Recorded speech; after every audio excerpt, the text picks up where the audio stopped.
Good morning. Welcome to the Early Watch. I am your host, Ed Horse, and I have my co-host with us, Tony. How you doing this morning, Tony? Well, up until the MASH theme, I was great. Now I'm friggin' depressed. Press. You don't know how many people I've heard like humming that or whistling that, and but I don't think I've ever actually listened to the real song, the one with the lyrics behind that. It's I think it would probably have some problem with censorship today. Oh yeah, wasn't that Johnny Mandrell? And the name of the song was "Suicide is Painless," right? Am I right on that? I think it was Johnny Mandrell. I I don't know. But no, I think you're absolutely right. I think that would be censored today, and I think it would. Yeah, I think if people had just actually heard the real song, but all they've heard is the Mash theme, and I really don't think most people have actually heard the entire song. So if you've I never heard the real song, the Mash song, look up Johnny Mandrell, "Suicide is Painless," and listen to the real song with the lyrics, and I you'll think never the what Mash will never come on the same again for you after that. I think the movie MASH had the lyrics in it. You know what? Actually you might be right. I man, I can't remember. But it might have. It's been a long time since I've seen the movie.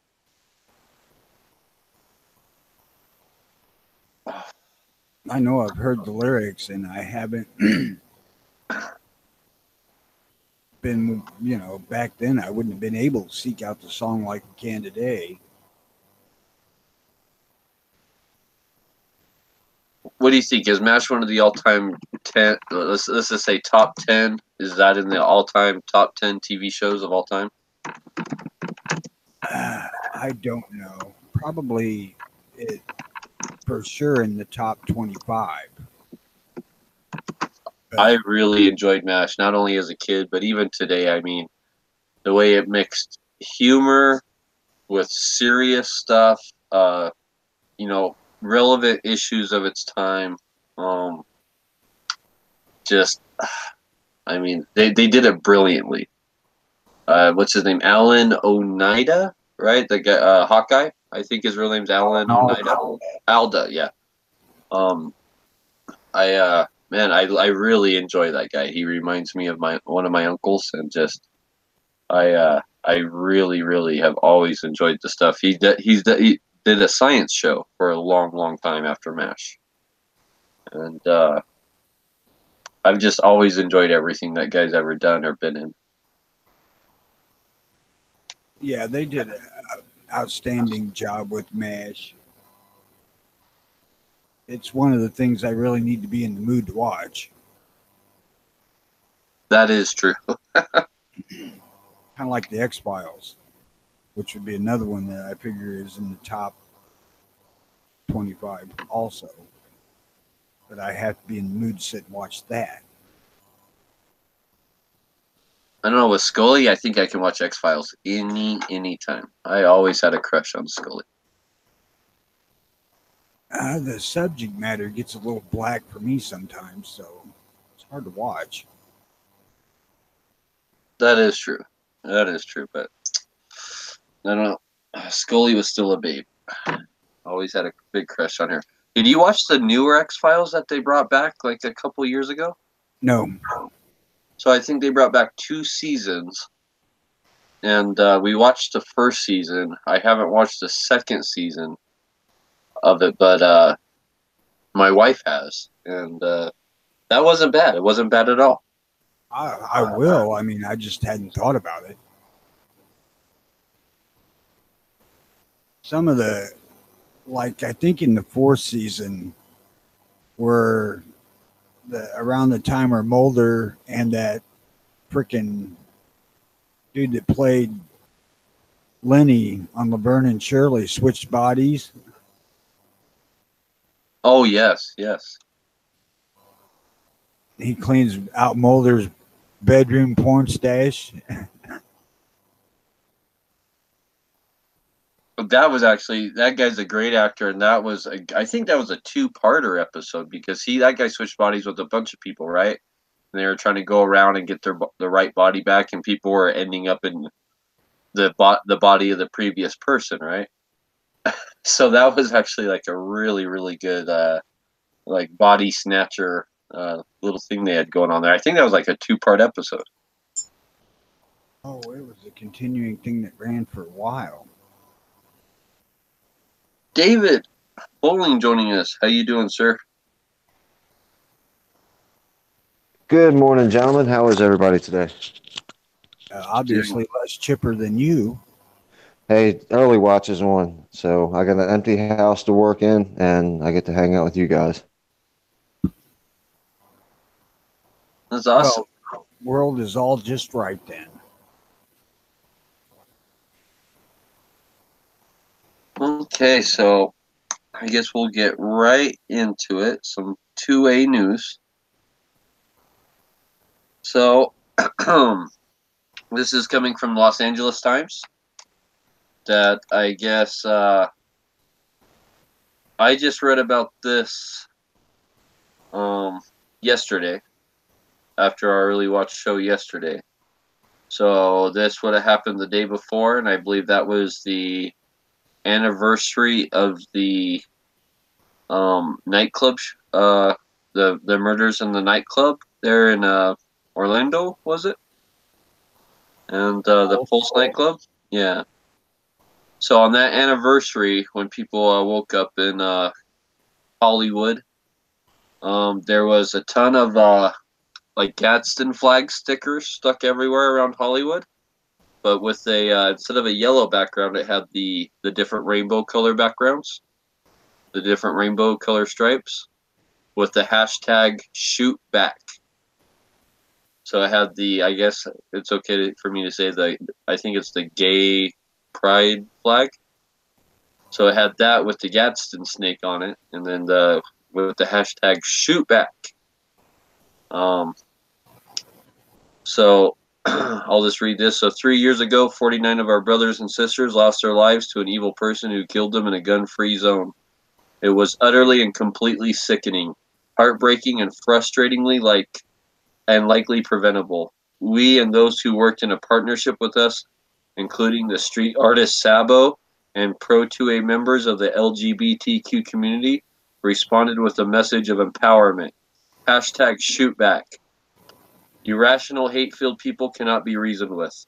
Thus, we must choose empowerment and the fundamental human right to protect innocent lives, our own and others, rather than the power to give through disarmament. Never forget, gun-free zones kill. Hey, welcome to the party, people. And these were posted all around on mailboxes, fence poles, electrical boxes, the sides of buildings. These stickers, and some of them are pretty big. Like they look, I mean, some of these look like 2 foot by 1 foot. Pretty giant stickers, right? So they definitely are. They're not little stickers. These things are definitely standing out and being read.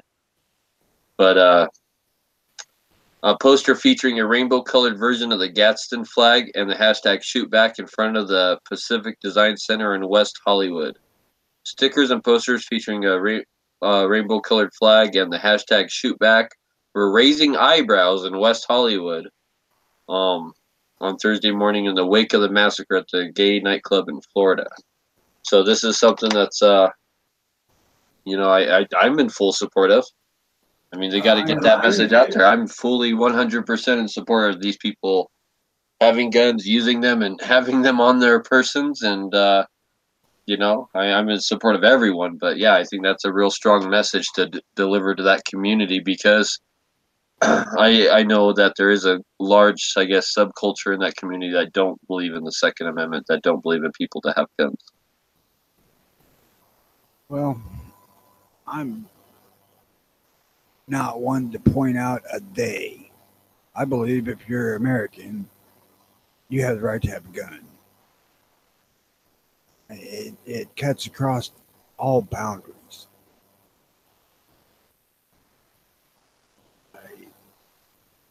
Does it cut across the Democrat and liberal boundaries, though? If you want a gun, you're American, yeah.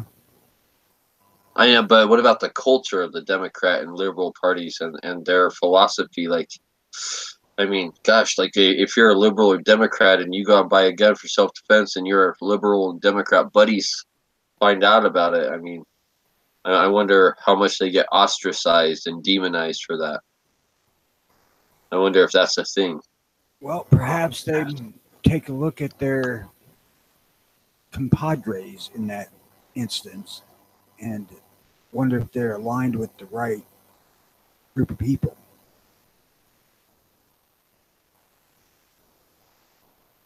How effective do you think those stickers might be in a place like Hollywood, which I'm assuming has a large number of anti-gun people in it?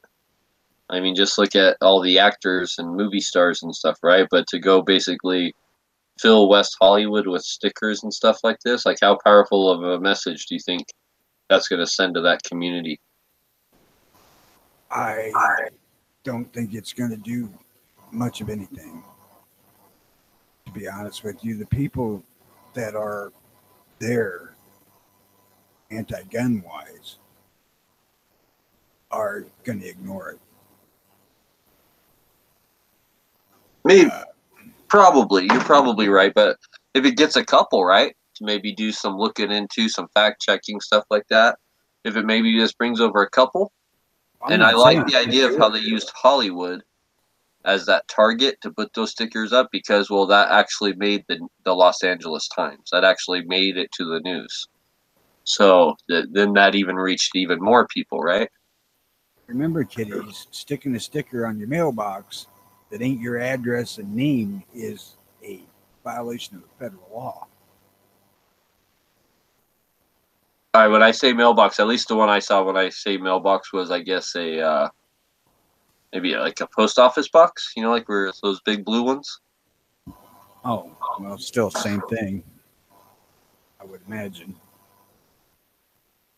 And, you know, they were showing pictures of them stuck to garbage cans, to dumpsters, to electrical boxes, posts, like just all over. They just seem to target that side of town, I guess, or the main streets with just a bunch of those, and it was effective enough to make the Los Angeles Times and the local news there at least, to hopefully outreach some people, you know, in all communities, and you know.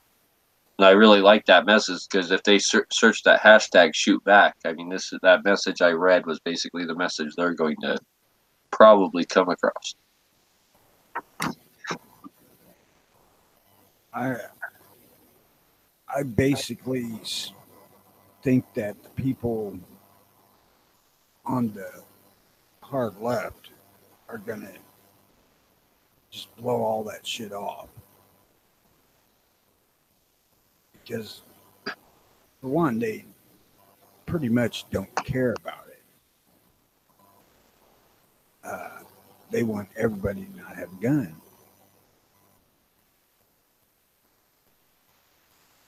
They see that as the answer as opposed to people arming themselves.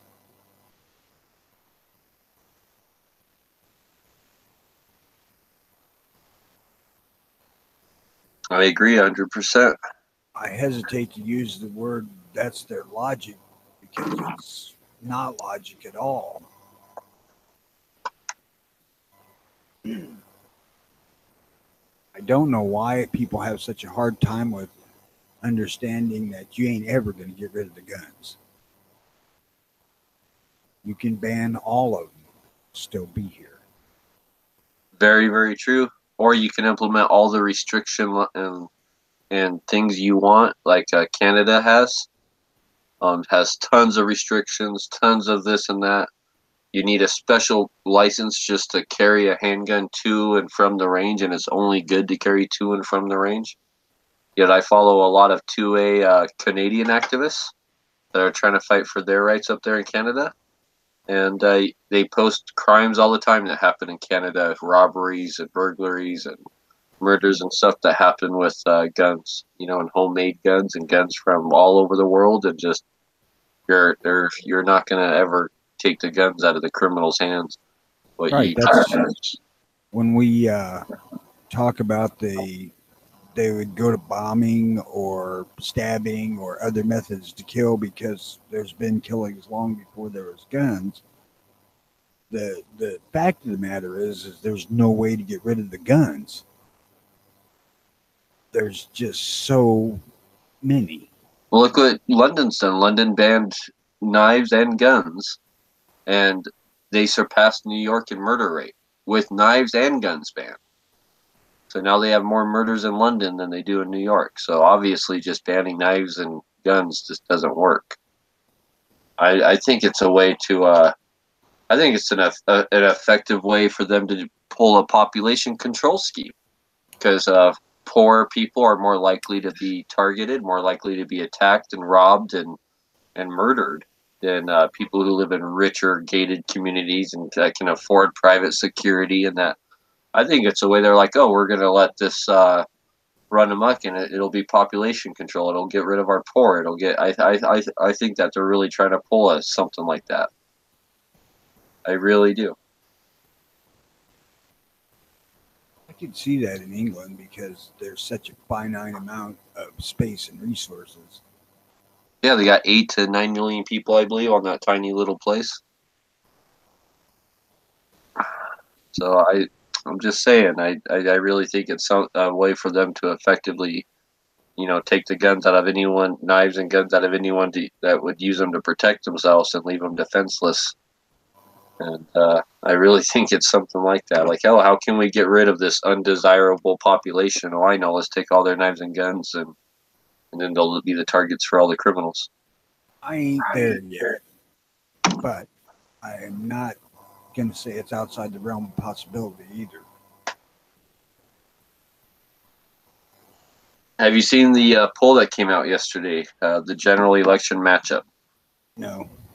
So they did. They took the top Democrat contender, which is Joe Biden, and I guess and we know how reliable and awesome these polls are. They never lie. So Joe Biden 53%, Donald Trump 40%. That's if the presidential race was held, I guess yesterday, I guess that's what it would be. So Donald Trump's way behind in the polls. So that's it. Obviously, keep following that stupid freaking data. That's incorrect usually. What, you mean because they only poll 100 or 200 people in a very small community or area of part of the country, like New York? What? That has to be infallible. Come on, I think I'm pretty sure the rest of the country is just like New York. Think just like New York does. Well, we don't have the Queen Hillary that we were told was a sure thing. I can't believe they forgot that shit already.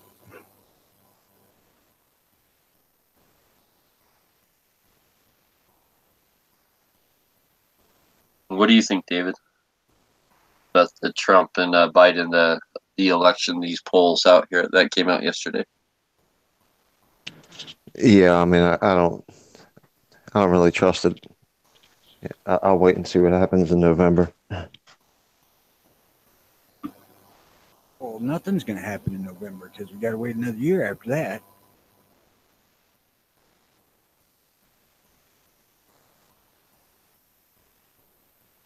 I used to be happy when the elections were over because then you got several years of no political bullshit on TV. But political cycle's never ending anymore. Seemed like Trump walked in the White House door and said, "What do we do to secure 2020?"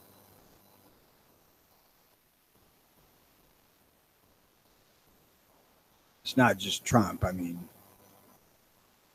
Democrats, once they got past the fact that their queen wasn't coronated, they're automatically, we got to beat Trump.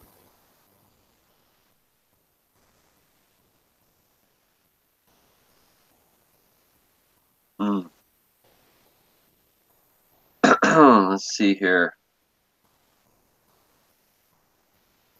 Well, what about I let you guys go? I find this other story I wanted to talk about. Tony, what do you got for 2A News today? Well, Calabar sent me a thing, and piss did I do with it? Hang on, I gotta find it. Evidently, I didn't put it on my list.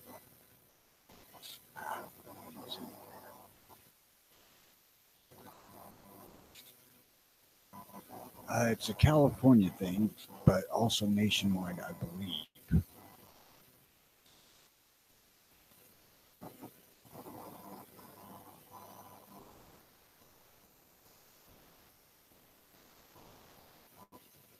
Oh, okay.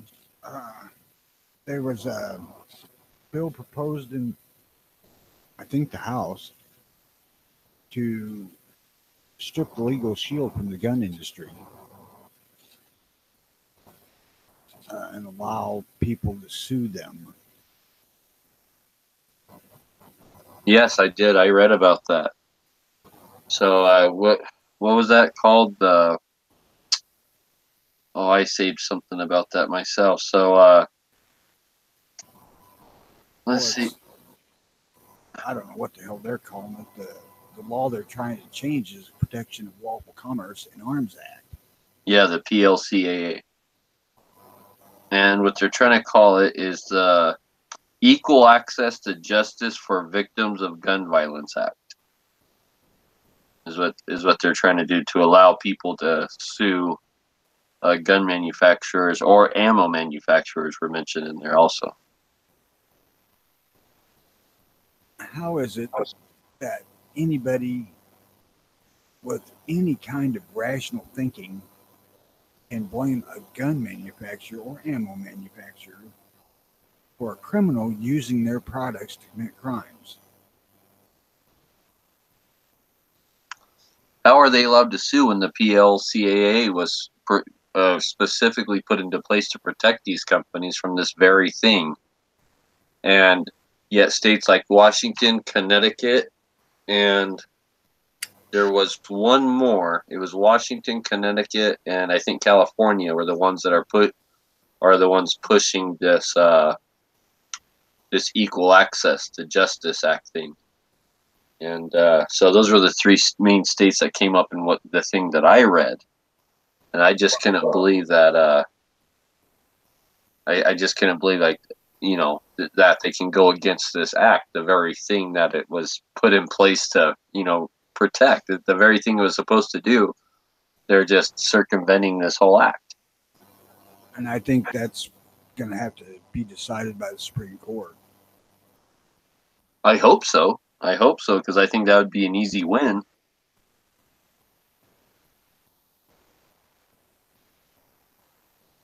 But what these guys are trying to do is change that law, or go around that law with another law, which is most likely not going to go anywhere right now.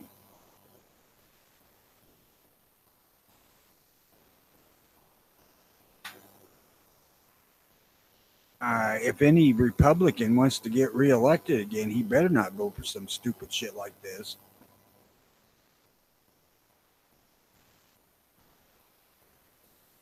Sorry about the shortness on the last answer. The homeowner came home and I had to talk to them. Is she cute? She's outside the house now, so I'd have to say not exactly. I wouldn't say that she's not cute, but I wouldn't say, like, if I was going to hook you up with a blind date, I wouldn't do that to you, Tony.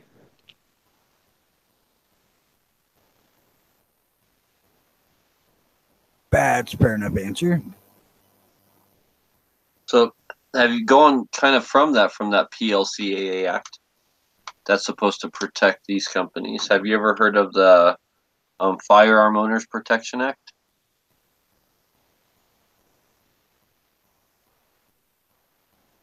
Yeah, that's the FOPA, Maybe. right? Yeah, and that's what kind of spawned the Hughes Amendment. So I'll read something here. So the right to keep and bear arms report of the Subcommittee on the Constitution of the Committee on the Judiciary, United States Senate, 97th Congress, 2nd Session, 1982. I found these items to be significant to the argument over the Firearm Owners Protection Act, but more so I think it is important to note what is going on and how federal agents are targeting innocent individuals. People throughout history want to say it won't happen or it couldn't happen here. Then a few years pass and we find out the truth. The following generation then says it won't happen or it couldn't happen here, and the cycle continues. Based upon these hearings, it is apparent that enforcement tactics made possible by current federal firearm laws are constitutionally, legally, and practically reprehensible. Although Congress adopted the Gun Control Act with the primary object of limiting access of felons and high-risk groups to firearms, the overbreadth of the law has led to neglect and of precisely this area of enforcement. For example, the subcommittee of the Constitution received correspondence from 2 members of the Illinois Judiciary dated in 1980, indicating that they had been totally unable to persuade BATF to accept cases against felons who were in possession of, and it references what firearms, firearms including sawed-off shotguns. The Bureau's own figures demonstrate that in recent years, the percentage of its arrests devoted to felons in possession and persons knowingly selling to them have dropped from 14% down to 10% of their firearms cases. To be sure, genuine criminals are sometimes prosecuted under other sections of the law. Yet, subsequent to these hearings, BATF stated that 55% of its gun law prosecutions overall involve persons with no record of a felony conviction, and a third involves citizens with no prior police contact at all. This, of course, has given the enforcing agency enormous bargaining power in refusing to return confiscated firearms. Evidence received by the subcommittee on the Constitution demonstrated that Bureau agents have tended to concentrate upon collectors' items rather than criminal street guns. One witness appearing before the subcommittee related the confiscation of a shotgun valued at $7,000. Even the Bureau's own valuations indicate that the value of firearms confiscated by their agents is over twice the value which the Bureau has claimed is typical of street guns used in a crime. In recent months, the average value has increased rather than decreased, indicating that the reforms announced by the Bureau have not, in fact, redirected their agents away from collectors' items and towards guns used in a crime. BATF had informed dealers that an adult purchaser could legally buy for a minor, barred by his age, from purchasing a gun on his own. BATF made no efforts to suggest that this was applicable only where the bearer was one of age, rather than informing the dealers of his distinction. Bureau agents set out to produce mass arrests upon these straw man sell charges, sending out undercover agents to entice dealers into transfers of this type. The first major use of these charges in South Carolina in 1975 led to 37 dealers being driven from business, many convicted on felony charges. These practices, amply documented in hearings before this subcommittee, leave little doubt that the Bureau, ATF, has disregarded rights guaranteed by the Constitution and laws of the United States.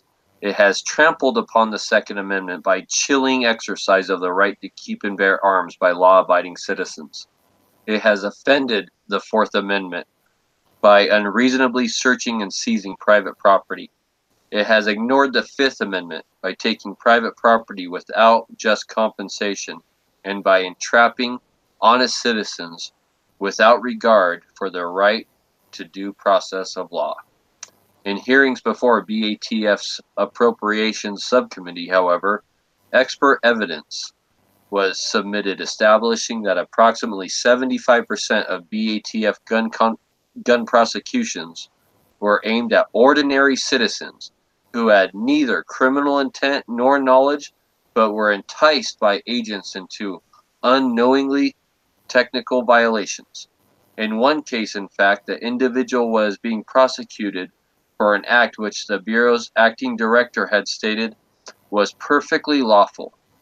In those hearings, moreover, BATF conceded that, in fact, only 9.8% of their firearms arrests were brought on felons in illicit possession charges. The average value of guns seized was $116, whereas BATF claimed that crime guns were priced at less than half that figure. And keep in mind, this is back in the early 80s. That's why those numbers are so low. In the months following the announcement of the news, priorities of the percentage of gun prosecutions aimed at felons had in fact fallen by a third, and the value of confiscated guns has risen. All this indicates that the Bureau's vague claims, both of focus upon gun-using criminals of recent reforms, are empty. You guys remember that in the early 80s? I was too young. Nope. But that's what led to the Hughes Amendment. Was this Firearm Owners Protection Act and these subcommittee hearings? They have a direct correlation with each other, going through the whole Reagan years, up till '86 when we got the Hughes. I vaguely remember the North Carolina bit, but I couldn't tell you one detail about it, just that it occurred. We absolutely did not have access to that kind of information. Basically, we had gun and outdoor sports magazines. That was about it. Or whatever actually came across your TV screen that night, right? Yeah, well, they didn't. Which was far and few between, yeah. The reason I brought this up is I see that, the same thing going on nowadays. I mean, we have, I forget the name of the case, but we've talked about it here on gun channels of that gun dealer that was asked to sell guns to cartels in Mexico. And then how the ATF even tried to, he was working for the ATF, and then the ATF even tried to set him up. The person that was even supposed to be working for him. And things like that. Luckily, that guy had kept some evidence and stuff, and was able to fight that. But I see the same thing going on nowadays, targeting innocent civilians and innocent people rather than focusing on criminals. Of stupid gun charges. Oh, like, is that barrel 16 inches? Is that, oh, you know you're not supposed to have a vertical grip on a pistol, right? And I see these kind of stupid prosecutions turning ordinary, everyday people that have never committed a crime into felons, into, ruining their lives with, thousands upon thousands of dollars, fine, $25,000 fines, $50,000 fines, probation, never being allowed to own a gun again. Not only turning them into victims and, taking their guns, making them easy targets. And just ruining people's lives. I'm wholly and totally opposed to felonies being a lifetime ban from guns. If you get out of jail, served your sentence in probation, your rights should be restored. I'm opposed to non-violent felonies getting their gun rights back. Like if you commit tax fraud or something, you should be able to get your gun rights back. If you went out and hurt a whole bunch of fucking people, even with like a baseball bat, and you had that kind of intent, I don't know about getting your rights back. I'm at least for non-violent crimes getting their rights back. But if people have already showed that they don't have any kind of conscience, and as far as hurting and damaging people, they go out and stab a couple people. They do that. Like I'm okay with those people not having guns. They can't have guns. They shouldn't be out of jail. I'm also okay with that. These laws and these regulations are put in place not to stop crime. That's what they're sold. That's the propaganda that we're sold, but it's not, because when you take the member of the Crips that went out and sold some crack and shot somebody, and you put him in jail, you get no assets from that person whatsoever. But when you get the middle class, upper middle class accountant that's got the white picket fence and the 3.5 kids and 2.5 dogs and a life that he's trying to protect and enrich, and you say, hey, look, I'll give you this $25,000 fine, or I'll put you in jail for 20 years. It's going to kick up that $25,000 fine. It's just a money grab. And Now, that's the reason they're going after law-abiding citizens, because law-abiding citizens want to. Sandhills put a video out this morning talking about, if they ban the suppressor, I'm not going to own a suppressor because I obey the law. And that's exactly what they want to do, is get law-obeying citizens caught up in something stupid so they can charge them for it. now the question here is, and this is for both of you, if you have the half dog, which half of it is it? Front or back?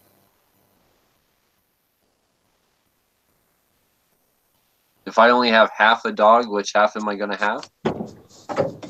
Which Are we half do talking you like get stuck with? You're talking like the costume, right? No, I'm talking like half a dog. Well, I want the front half. Yeah, I I'm know not what you going with want, the but front what half. would you get? Oh, we were going to get the back half. There you go. You can either have the end that eats or the end that shits. And I agree. I think that's exactly what they're doing with the suppressors, that they want to turn ordinary people into criminals overnight, and they want those people that are going to be shall not infringe, and no, I'm not turning in my stuff. And because those people who have those tax stamps, that have those suppressors, and they're looking at like, oh, what else can we get from these people? What else can we confiscate? What kind of money can we get out of them? Yeah, So bear just- in mind, people, that if you legally own a suppressor and they outlaw them, they know who the hell you are. Because you've got the tax stamp for it. So they know where you are, who you are, and they most likely will come knocking somebody. And say, hey, where's this at? How come you haven't turned it in yet? And we can all trust them with paperwork, right? I screwed it back into the oil pan on my Buick, man. That's where it's at.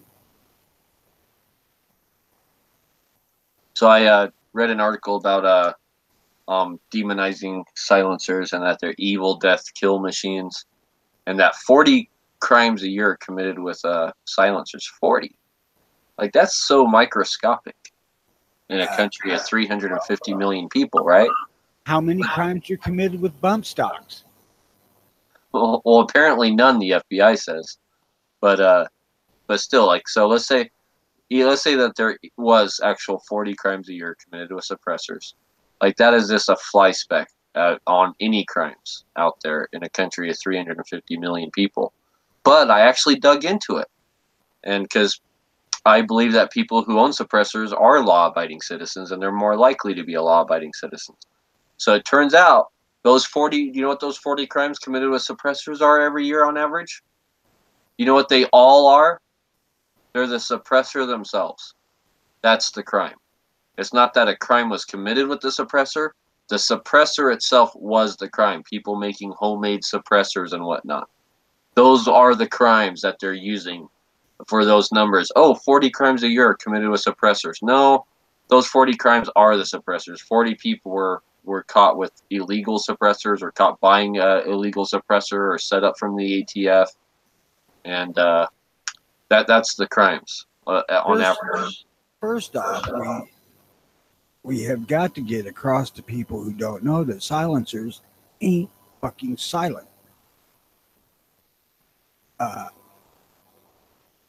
This Hollywood bullshit of the pew pew is just that. It's bullshit. You might be able to get close to absolutely silent on a 22 short out of a long enough barrel with the suppressor. But anything that breaks the sound barrier is going to be rather noisy. Suppressors cut the volume, yes. Do they make it below dangerous levels? Most of the time, no. So you still should wear hearing protection while using a suppressor. How in the hell loud does that have to be? I mean, goddamn, people, use a little bit of fucking sense.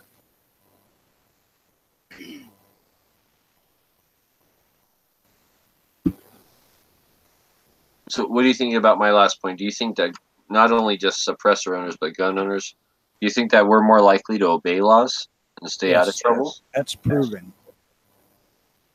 And that's what I was thinking. I really could not believe that when I read that 40 suppressors on average a year is used in a crime. And then I dug into it on how many actual crimes are committed by suppressors. And shockingly enough, I found out that those suppressors were the crime. It was just illegal suppressors. It was just someone having an illegal one or buying one not through the proper channels and stuff like that. That's the crimes they're referring to, not murders, not, shootings, not anything like that. Just, someone having a suppressor or a home built one or obtaining one illegally. That's the 40 crimes a year on average they're talking about, not murders. I could actually. People, if you run across somebody that you need to make this argument with, just direct them to the second Dirty Harry movie, Magnum Force, where the character played by David Soul goes up into the penthouse and shoots the mobster and the kids that he was in bed with a revolver that he stuck a silencer on. No, there's no cylinder gap, Tony. Come on. No. That's not a thing. No, but let's see, the 40 people a year, are just the suppressor was the crime. That there's not 40 murders a year, and digging into it further, other than this most recent murder that took place with the guy with the 45, I could find one case of a suppressor being used in a murder, of a legally owned suppressor being used in a murder. One case. And that was a woman who took a .22 pistol, stole it from her husband during a nasty divorce, several years later came back, killed him with it, tried to make it look like a suicide but botched it, threw the gun in the lake behind their house.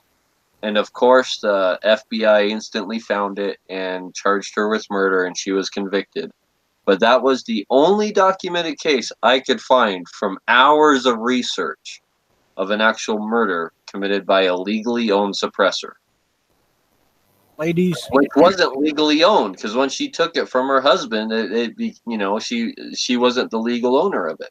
But other than that one case, I could not find anything other than this most recent thing of suppressors being used in an actual murder.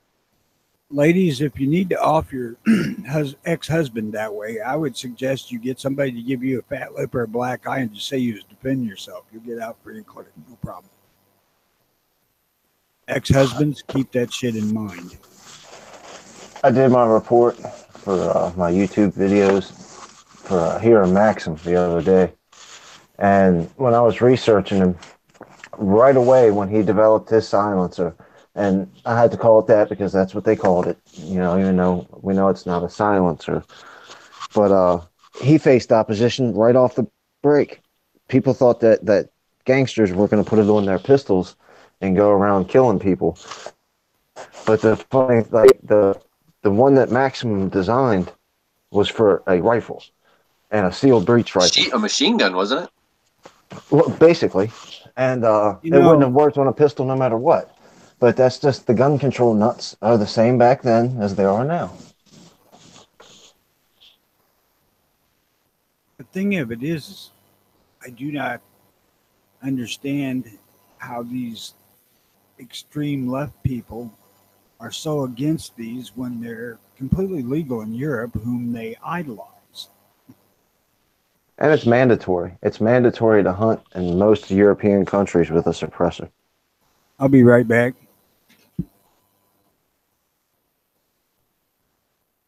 It's considered unsportsmanlike and ungentlemanlike to not use a suppressor while you're out hunting or target shooting. It's considered it's considered that like the people who don't use suppressors actually get shamed over there into using them. Like, what are you doing? Like, I mean, it's a whole different mentality over there, and you can just walk in and buy one off the shelf. No licensing, no regulation, no extra fees. You don't even show ID. It's I luckily we have this awesome place called Gun Channels, so we're able to communicate and talk to people from all around the world. And was it Finland that we watched an awesome guy, a longtime Gun Channels member, walk into a store, be like, "Oh, which one do I want? Okay, I want that suppressor," and pay like $80 for it. Which and this is like a suppressor that would be probably like $500-600 here, a pretty decent one. But it was like $80 there. I want that one. Here's your money, and walk out. It was unbelievable. Like, you have no idea how jealous we were at that moment. Like, oh my gosh. But yeah, like it's most of those countries, suppressors aren't regulated whatsoever in any shape, way, or form. It's just a metal tube to them. It's the guns that they regulate over there.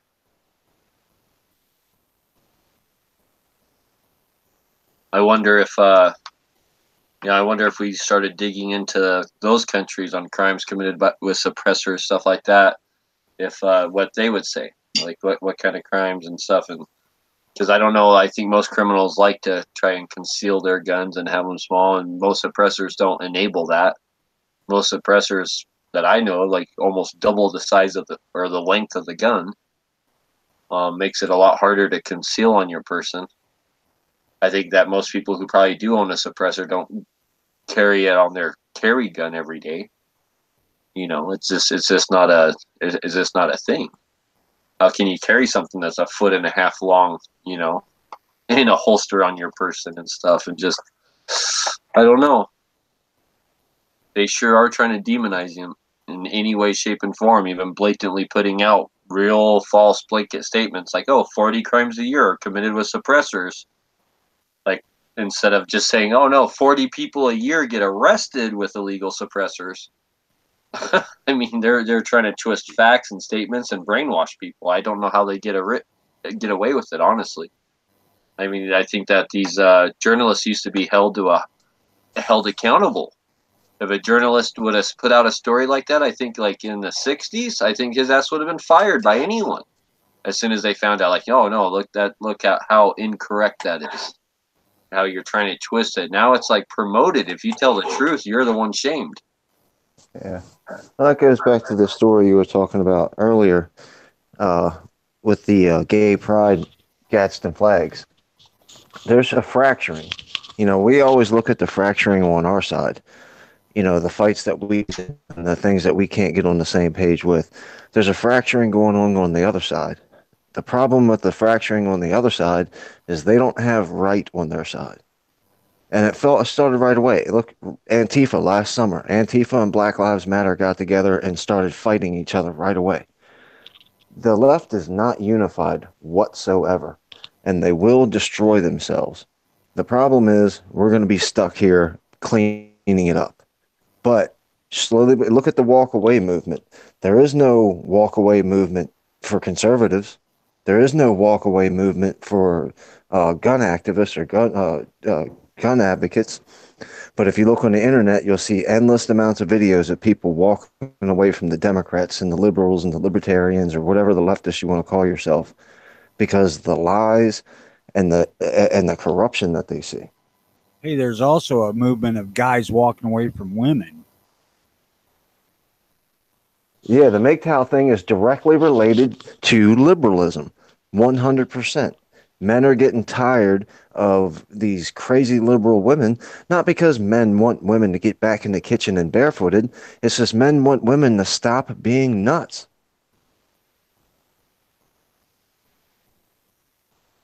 Well, most of the guys I've seen in the MGTOW thing were guys who were really raped by divorce. Not all, but I haven't seen too many of them. But I watched a couple of videos. I'm like, whoa, I couldn't do that. Well, and you see a bunch of the videos where the guys are tired of being the chauffeur and the money bag. You know, it's time to go shopping. Let me call my boyfriend. If it's not time to go shopping, I'm gonna hang out with the girls. I I can relate to the chauffeur bit because I've been chauffeur for God ever since I got married. Right? Yeah, but that's different. You're an actual true love with your wife, and you guys are dedicated and would do anything for each other. She's not using you for a ride. I might have started that way. Hell, I don't know. I can't say. But she did buy the first car we used to ride around in too. Well, no, that'd be the second one because I had one before it blew up. But you know, the whole thing, all this shit, you know, society is splintering as we sit and watch, and I don't get why. Because You we're would sitting think, back and watching. That's why. you would think the more availability we have to interconnect with people, the closer we would get. But that it's exactly opposite of that.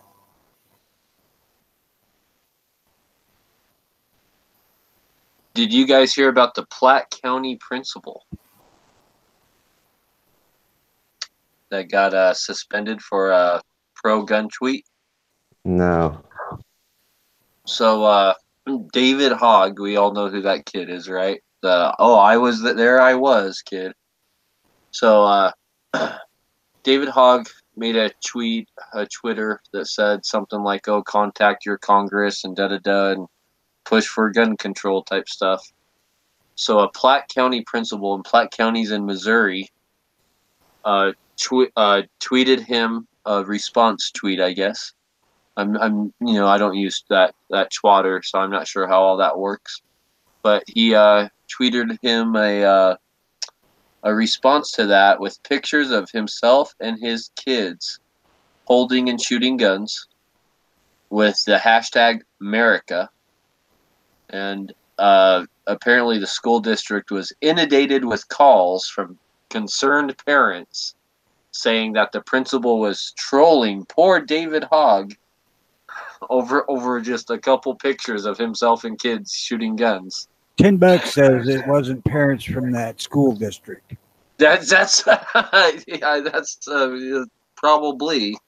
And Missouri's the state that said we ain't enforcing federal gun laws because they're unconstitutional. I mean, these people are seriously pro-gun in Missouri. but he's on suspension right now, so they suspended him. I'm not sure if he's suspended with pay or without pay. It doesn't say. Oh no, okay, no, it does say. It says on paid leave. So hey, he gets a vacation out of this, and hopefully he's found that like, oh, you're allowed to post your pictures. You didn't do anything, and he literally did not say anything to this Hog kid other than the hashtag America with pictures of him and his kids shooting guns. And it looks like he has little kids, like maybe 11 years old, stuff like that, and they're out shooting little 22s, and but he didn't like say anything else to him whatsoever. Like no actual vocabulary there to actually troll him. So I'm actually highly opposed to the shortening of stuff these days. And I don't like the term America. I also don't like people referring to the Trump stuff as MAGA because it takes away from what that actually means. They hear MAGA, they don't relate it to Make America Great Again.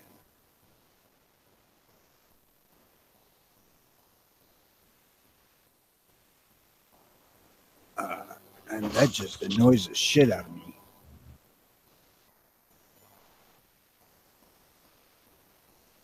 If I had one of those hats, I would not call it a MAGA hat ever.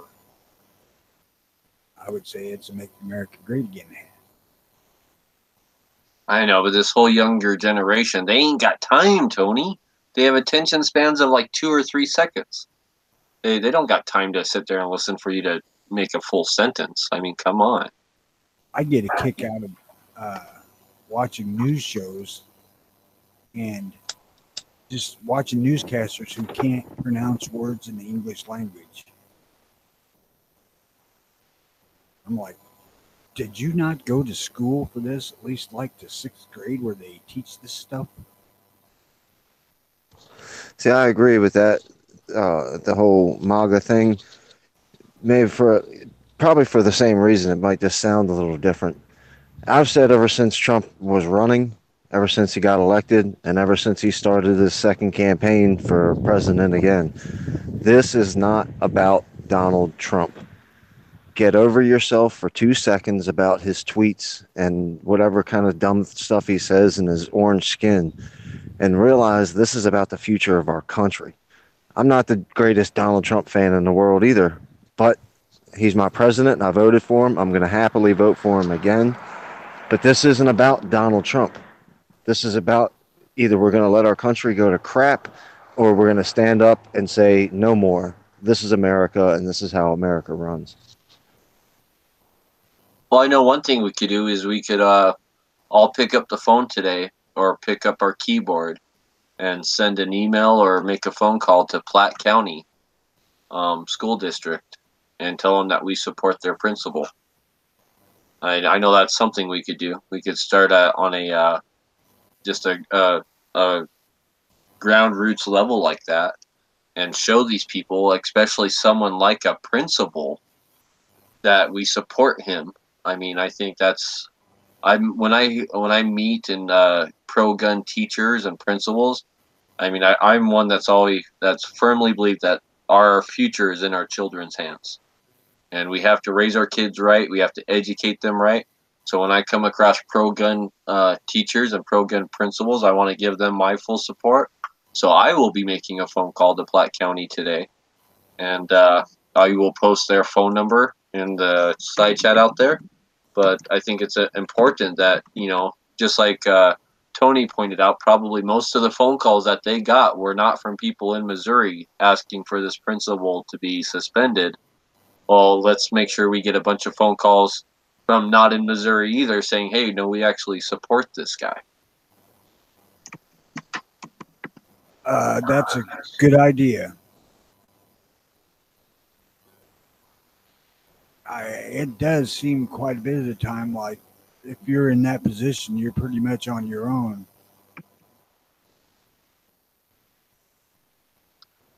Let's see here. I got their phone number right here. I am going to throw that out there in the chats.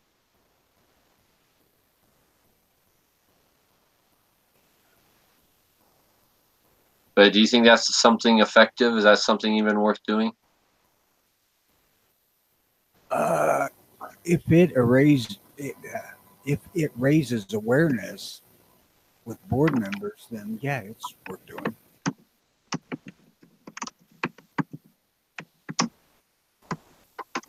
We're starting the second hour, so let's go some other direction. All righty. I have two.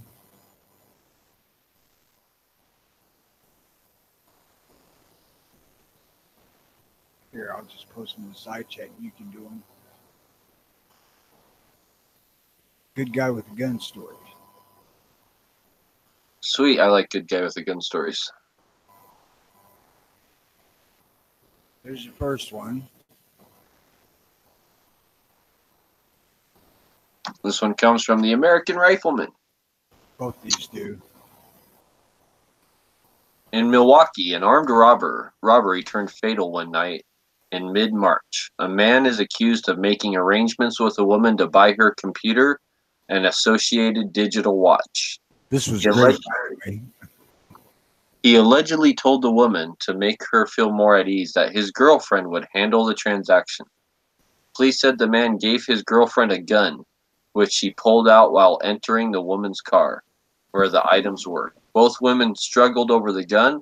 As the girlfriend began to retreat from the car, she fired shots at the woman. However, the woman was a concealed carry permit holder.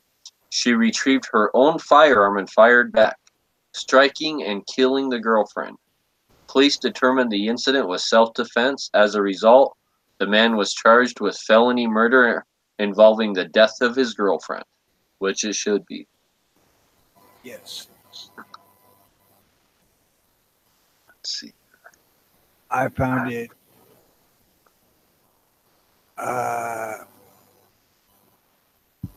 what the hell do I want to say? Enjoyable reading that she actually returned fire and killed the person shooting at her. And that the boyfriend was caught, the one who Right. set all this up. Don't know the girl at all that was killed. So, you know, she may have been just an innocent bystander, so to speak, in this whole deal, but I doubt it, considering she opened fire.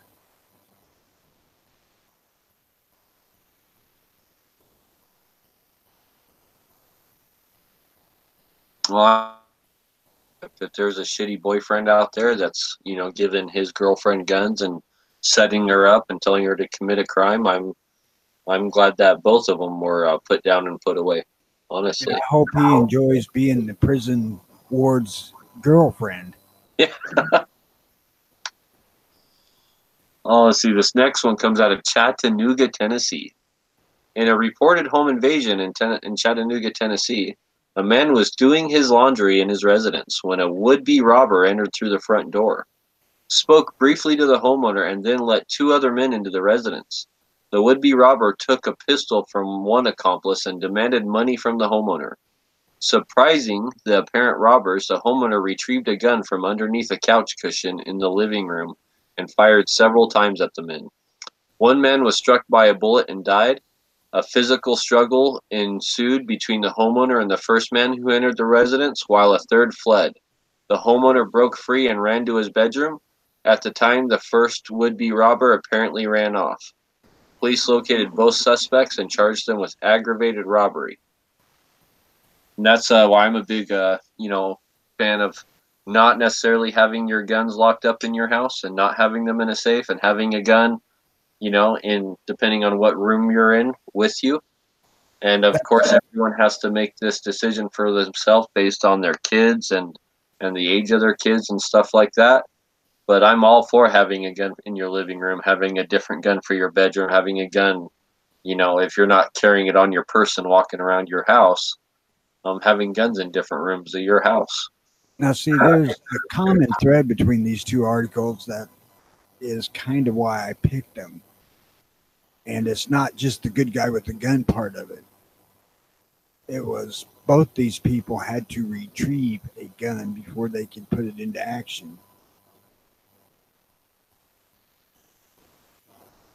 And that's why I carry a gun all the time.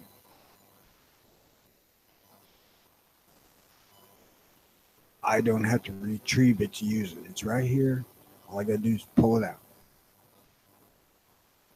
Now, with women, a lot of times a concealed carrier would put it in their purse or something. Not that I think that's a good idea or wrong either side. I mean, carrying a gun with you is better than not. But the fact that both of these prevailed, there's a certain amount of luck to it because they didn't have their gun on their person. I'm still a fan of having a gun for every room of your house. And like I said, you got to look at it yourself. And if you have kids, the age of your kids, their training, there's a lot of factors, but you have to take it by a case-by-case basis. I'm a big fan of especially the new concealed carry furniture that's becoming so much more popular, and bookshelves and stuff like that to be able to have guns in. I don't know about you, but my 13-year-olds and stuff don't walk around carrying a gun on their person in my house. You know what I mean? And I'm not always home and stuff like that. So I'm really a big fan of having guns in different areas of your house. I don't have kids here, so that's an angle that I'm coming from. But I have one gun in my house, and it's in my dresser drawer. And the only reason that it's there is because, I could have a malfunction, but it also has 2 magazines that fit my carry gun. So if I'm in a major extended gun battle, I just have 2 magazines, fairly easy to get at.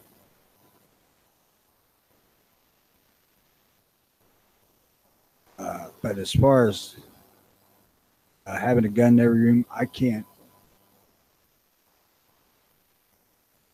really say one way or another on recommendation for that because of each individual state storage laws.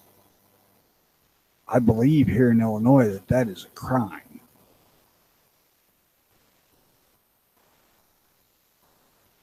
So, you know, if you want a gun in every room in your house, by all means, go for it.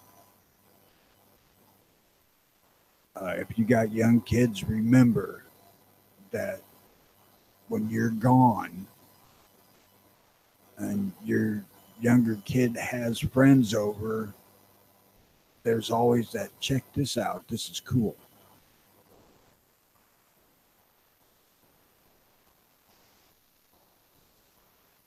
One of my favorite good guys with a gun story. I did something on it a few months back, so I don't remember all the details. But a guy was robbing a pawn shop, or well, what are they? A pawn shop employee out in the parking lot, and he pulled his gun out on her. And apparently, he didn't know much about guns because she was able to. Sorry, I don't remember all the details, but she was able to disable the gun somehow in the struggle, so the guy couldn't use it. And the cops that came and did file the report said if she didn't know how to take the gun apart or dismantle it or, you know, make it unfireable, whatever she did, then she'd have probably ended up dead. So She right there, ninja a Beretta? I'm not too sure exactly what kind of, if it was a rifle or if it was a handgun, but they got into a struggle over it. And the police report said that she was able to disable the gun. And the direct quote from the cop that did the report said her knowledge of firearms probably saved her life. All right, I'll Because- throw out a tip for people on this particular subject. If you're ever faced with somebody with a revolver,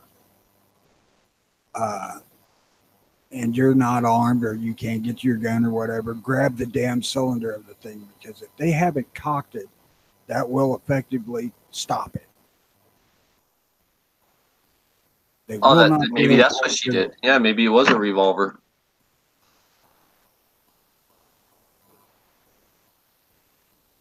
I'd be really Yeah, curious to find out more on what gun it was and how she disabled it. That'd be a great interview for someone to do, is to get a hold of that lady. Well, I'll go back and look it up once I get back home. But like I said, I did it a couple months ago, so that's why I don't remember all the details. But I'll go look up the information and I'll send it over to you, Dead Horse. Or her having an intimate knowledge of guns, you know, hell, it may have been an automatic with the drop safe magazine safety. And all she had to do is just hit the button to drop the magazine out, and the gun wouldn't fire. Which is why them things are bad.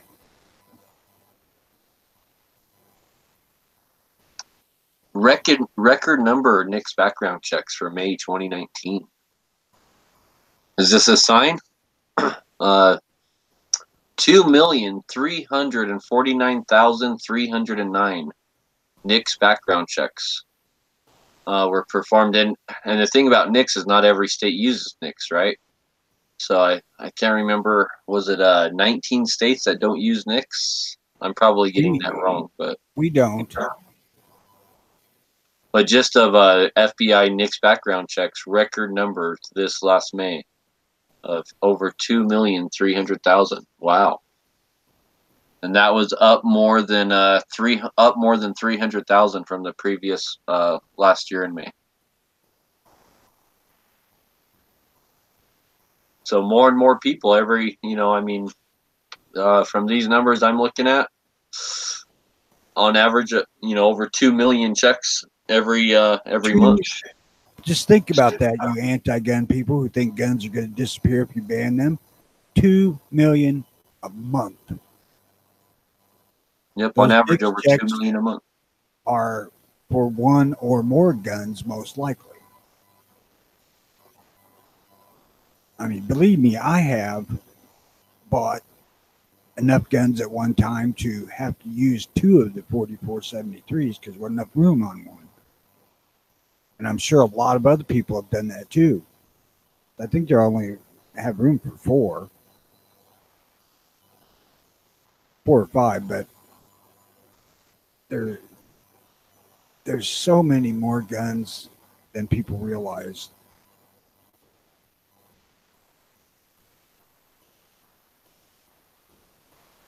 I could just imagine being at some sort of anti-gun group meeting when the realization dawns on them of just how many guns there could be in this country. Could be. Could Yeah, be. That's could the be. key word. And whatever that number is, it's probably a low estimate. The last estimate I seen, I think, was from 2 years ago, and it was at like 375 million. And now I was guessing over near 500 million a couple of years ago. And I think you're closer. I think it is over 500 million.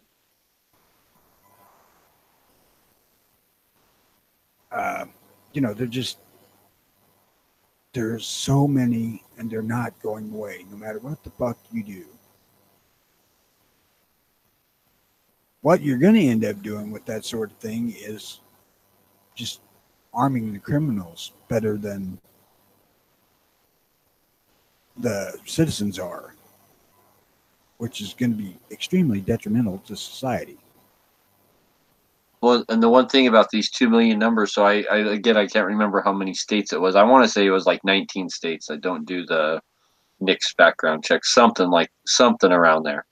But then a ton of states, like half the country, I think it was 25 states, don't require a background check if you have a concealed carry permit. They just check on your concealed carry permit. And so that NICS does not even tell, that NICS doesn't, that NICS is over 2,300,000 just went through NICS checks. That doesn't include the 19 states that don't use NICS. Doesn't include the 25 states where those people already had a concealed carry permit or a weapon permit and didn't have to go through that background check. You know, so imagine how many of those people or those states guns were sold, right? So that 2 million number could easily be more like 4 million, very easily per month. If they want a more accurate, and it's not going to be accurate either, is the number of 4473s done, because we all have to do them when we buy them.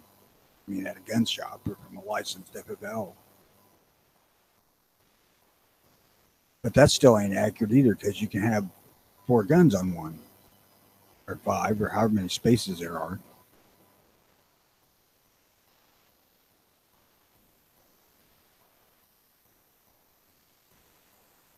I'm surprised that they ain't trying to say you need a 4473 for each gun you buy. Like,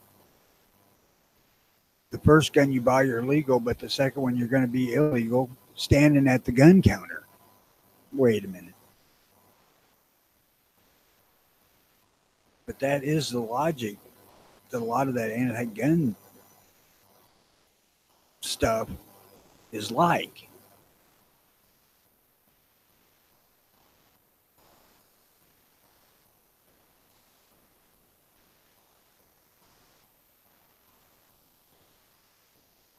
Somebody at some point I had seen referred to that as unicorns and rainbows. And I swore I would never repeat that, but it is kind of fitting. It's like they think they can wave this magic wand of gun ban and eliminate all guns. And it's, yeah, go ahead and wave your damn wand, but it ain't going to do nothing. Disarm us who would obey those laws.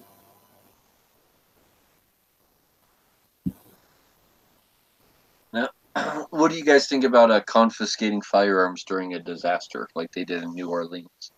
That's a freaking violation of the Second Amendment in the worst goddamn way. Well, it's not only a violation, it's actually against the law. Did you know that? There's actually a law. It's 42 U.S. Code 5207 that prohibit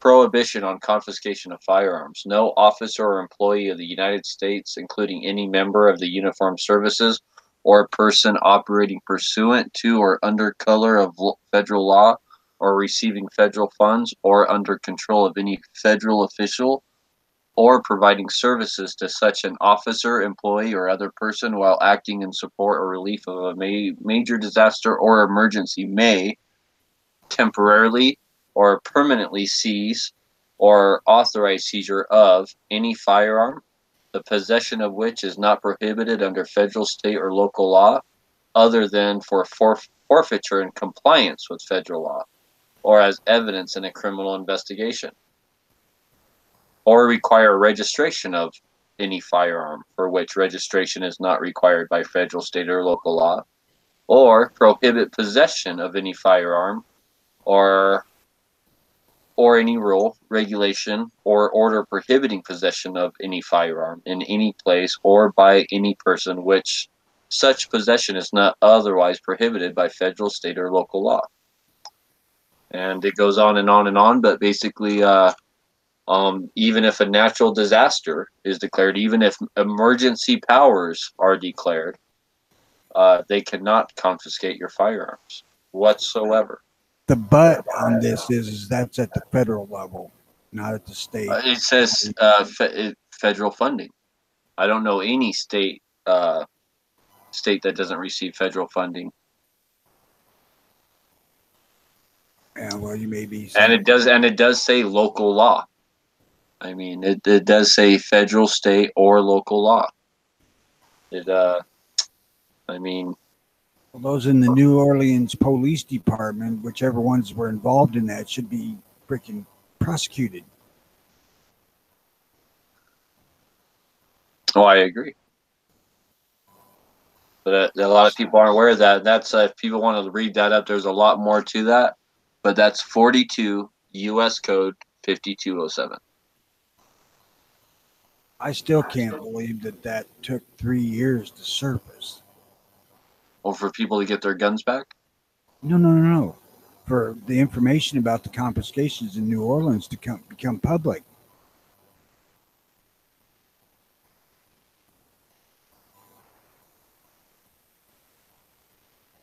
I mean, you didn't hear about that until it was 3 years after the fact.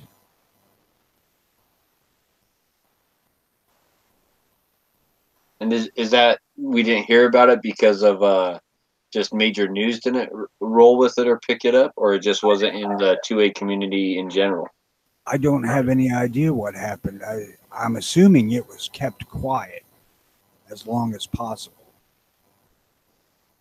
And that may be because, the city's lawyers told them, look, this is a violation of freaking law, you idiots. I have no idea. That's just speculation.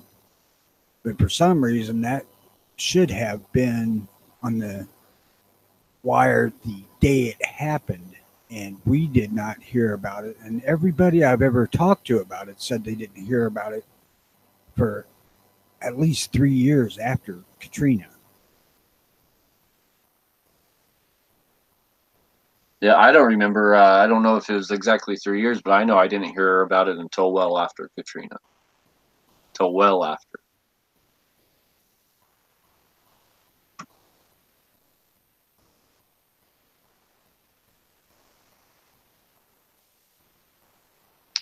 Do you got anything for us today, David? Anything you would like to talk about? Any 2A stuff you heard? News, guns, anything like that? No, nothing off the top of my head that I can think of. I'm not exactly prepared this morning.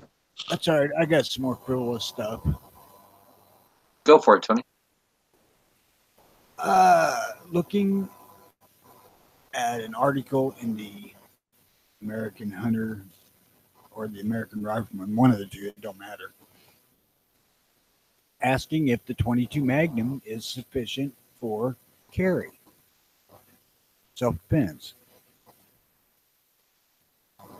And the basic premise is that, out of a extremely short-barreled gun, it just doesn't perform. And out of anything above like 2 inches, it's acceptable. It's not good, but the final point is how well can a person shoot it? And this is one of the points that I've tried to make on 22 LR. Granted, it's not the hammer that a 45 ACP is, but you could put 10 shots in a very tight group on somebody pretty easily with it. It's really easy to control. Much easier than, something with some recoil for especially a small statured person or female. And, it goes back to any gun's better than none. What do you guys think about that?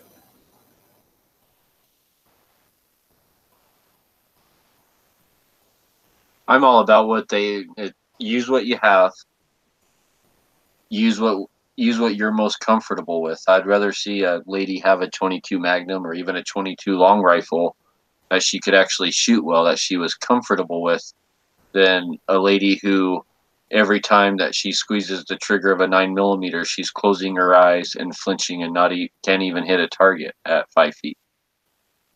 I would rather have them comfortable first of all, and they got to start somewhere. I mean, I started with little 22s as a kid and stuff. They didn't just hand me a big gun. And some of these people, even though they're adults, they're in very much the same situation. They don't have any kind of experience. Big, noisy, flashy, muzzle flash guns, and it's a learning experience. And so go with what you shoot best. Go with what you shoot well. Go with what you're comfortable with. Don't worry about the caliber minutia on this caliber is better than this caliber. Use what works with you, but that doesn't mean you want to stay like that. So, once you get comfortable with your 22 or your 22 Magnum, then I would definitely be looking at, moving up in calibers. And always been a proponent of shoot the largest damn caliber you can shoot well. I've always been a proponent of that, but, that shoot well part is the key. If the 22 is what you end up with, for whatever reason, I would highly suggest you practice shooting 3 or 4 shot groups at a time. And I mean as quickly as you can do it. Because while it may not put a big hole in somebody, if you put 4 holes in somebody,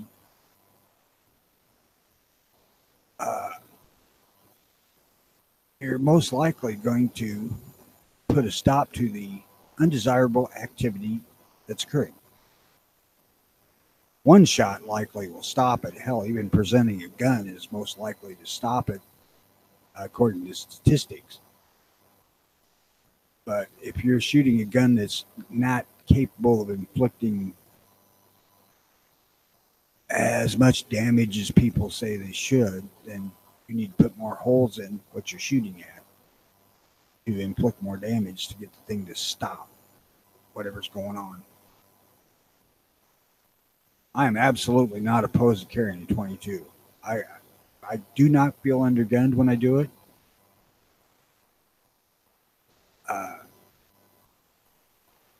I don't worry about reliability because, when's the last time anybody's had a CCI misfire? Not me. I shoot a lot of 22 because I have kids and a wife, and we all have 22s, and my main trainers are 22s, and it lets me get in a lot more shooting and a lot more trigger time, and it's just way more affordable. And I honestly think, and I use a lot of the Remington Golden Bullets, I only think I've ever had one misfire with those. In recent years, yes. Yeah, that's been, Jesus, I can't count how many thousand rounds. A lot. And I've never had a misfire with CCI, I don't think. My main backup gun is just a little 22 LR revolver. that I carry around, a get off me gun, so to speak. And you know, and it doesn't bother me that my backup gun's a 22, and sometimes that little gun's my primary. I'm just like running to the drive-through at night, and you know, and stuff like that. I've carried that gun as a primary before, but I also live in a different place, and it's circumstantial. Everyone has to look at their specific area and their specific person, but the 22 really doesn't bother me either. If somebody out there is smaller stature is going to get a 22, I would suggest you get as big a one as you can manage. Like a Ruger SR22 or a Walther P22. Yeah, something that's got more than 2 inches of barrel. For some reason, below 2 inches, the rimfire seems to not perform worth a shit at all. Well, nowadays too, some manufacturers have caught them for that. So I believe CCI makes specific ammo just for, at least for 22 Magnum. They make specific ammo just for short barrels now. So I'm not sure how much more effective that is versus like just standard 22 Magnum.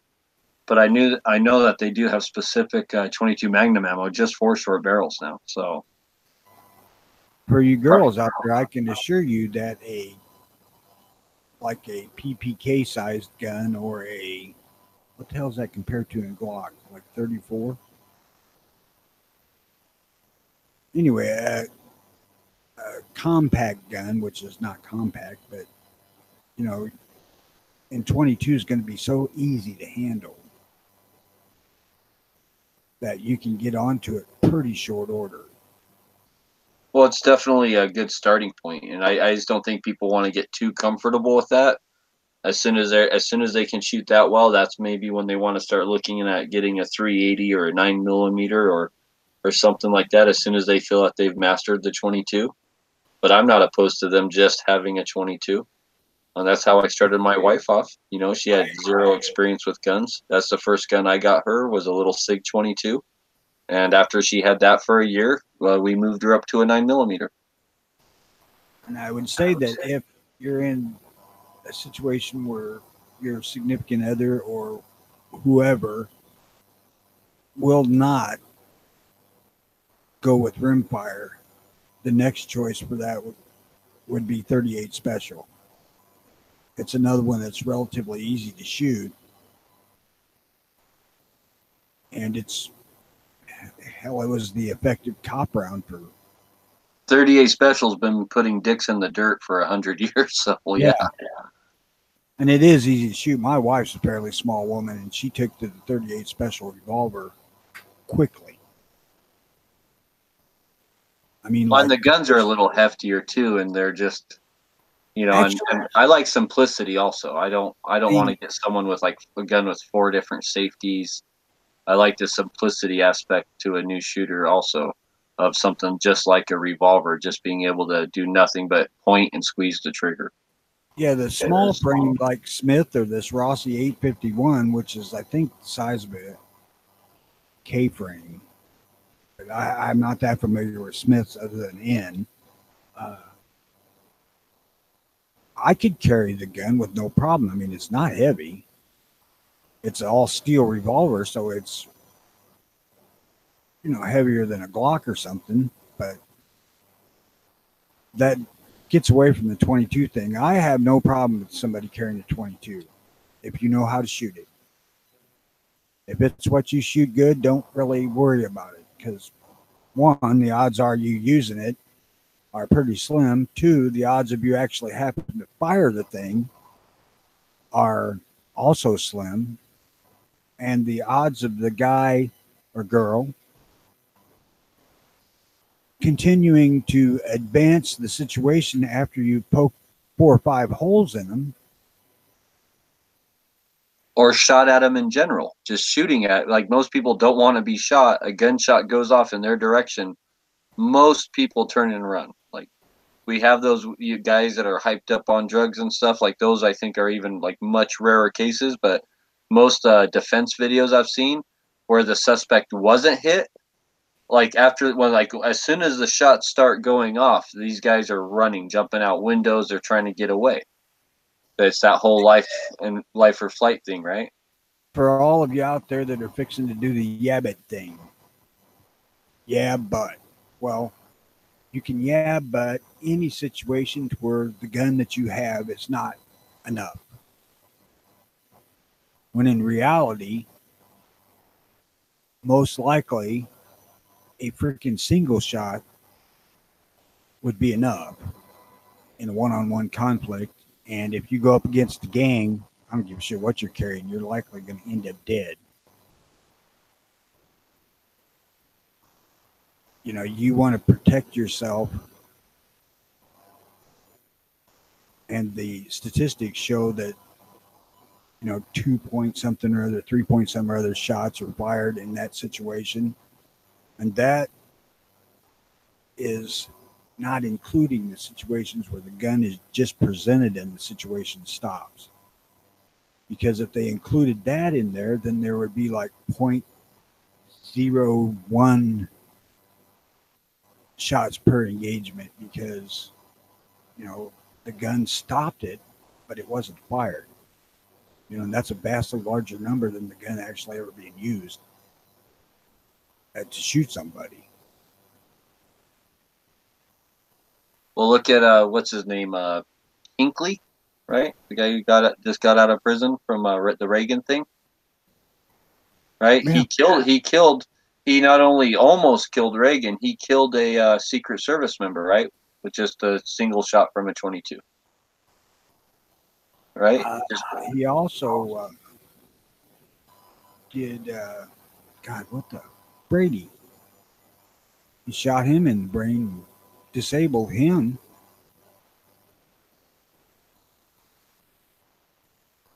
I think that's when that all went down. All of that went down at the same time. Maybe not. If I could paraphrase one of my favorite people, Mr. Dead Horse, 22 long rifles been putting people's dicks in the dirt for hundreds some odd years too. Oh, yes, it has. I read an article on an American Rifleman years back that says more deer have been taken with the 22 than all other calibers combined. I researched a long time ago because I had thought 22 LR was number one as far as killing people worldwide throughout the course of history, and it turns out that it's number 4 on that list. And I'll be damned if I can find that sucker again. I've seen the same statistics, and I thought for the same thing, not that the 22 was on top. And once again, I can't find the statistics again either. 22 may not be the most effective cartridge out there, but it is effective. Don't forget that part of it. Well, and you guys already covered it. I mean, as well as you could possibly get. If you got a 22 and you have good shot placement, 1 round will do the job. 2 rounds will do the job. No different than if, you know, you get into a fist fight and you have a little bit of knowledge about where to effectively punch somebody in the face. You know, 1 or 2 punches can end a fight. So if you're efficient with what you're using, it's going to be effective. And I hate to beat a dead horse, but shot placement's a real thing. It really is. I don't care what caliber you're using. You know, shot placement is a real thing. That's why I'm a big proponent of shoot what you shoot best, carry what you shoot best. You know, I mean, I would rather carry a gun that I can shoot tiny little groups with and know that I'm going to be really accurate and be able to hit my target than some big cannon that, you know, I'm flinching and missing the paper, especially during an adrenaline dump, especially during a life and death situation. You know, that's why and you know, I see a lot of new shooters are sitting there flinching, missing their targets, and I would not recommend like, oh, carry that gun, you're fine. It's a 9mm. You can't shoot it worth a shit, but you're ready to carry it. I'd rather see those people who aren't at that level yet, who aren't comfortable yet, carry something they are comfortable with. And if that be a 22 Magnum, a 38 Special, I don't care about the caliber.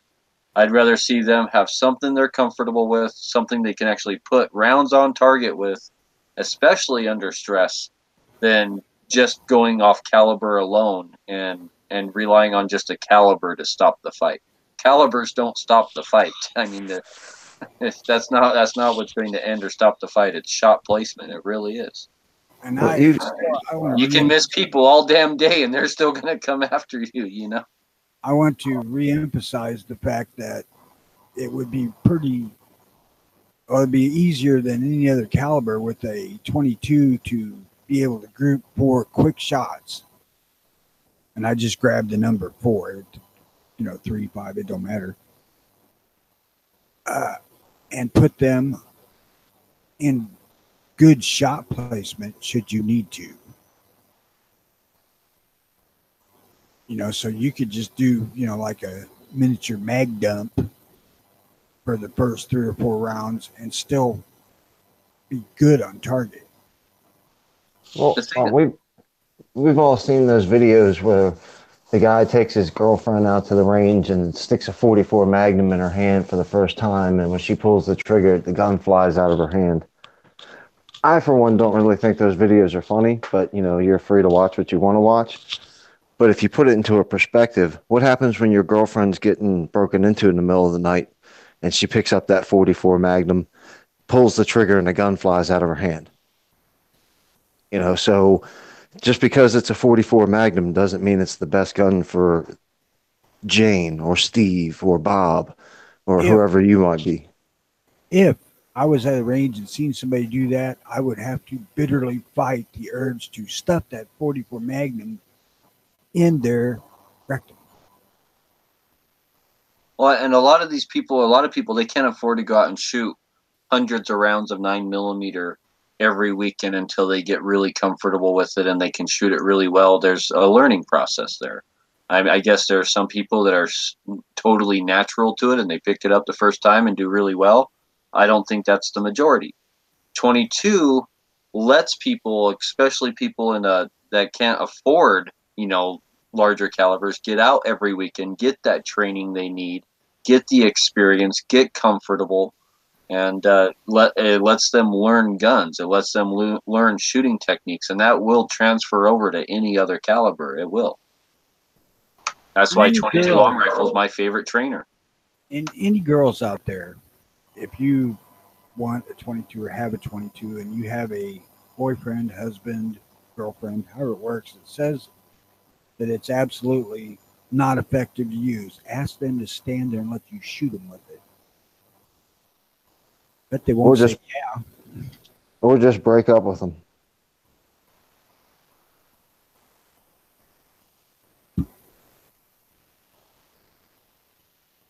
The puniest round out there probably is a 22 short CB cap.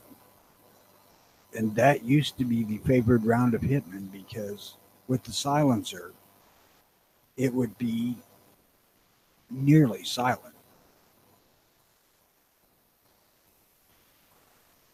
Now, today, you're not getting the same thing, so they're louder.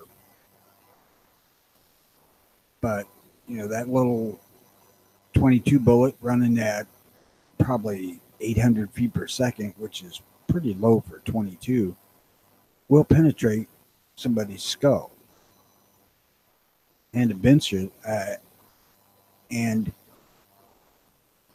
flick off their switch. And that's almost certain. Granted, there's been people been shot in the brain and not dead, but for the most part, you shoot somebody in the head, you penetrate their brain, you're going to shut them down right there. Well, I've said that for a long time. Is 9 out of 10 doctors agree any other caliber is just as effective as any other caliber when it comes to shots being in the brain pan. I've said that for a long time, whether it's FMJ, hollow point, this caliber versus that caliber. The brain pan doesn't care what caliber you're putting in there. I mean, it doesn't. Well, don't you, when you 22 deer hunt, don't you take headshots, Dead Horse? Didn't I hear you say something about that? I don't deer hunt with 22 long rifle. Just that more more deer have been taken with that for 223. Yeah, Oh, okay. headshots. I do headshots with squirrels. Yep. I mean, I'm not going to eat their head, so that's the part I would prefer to damage.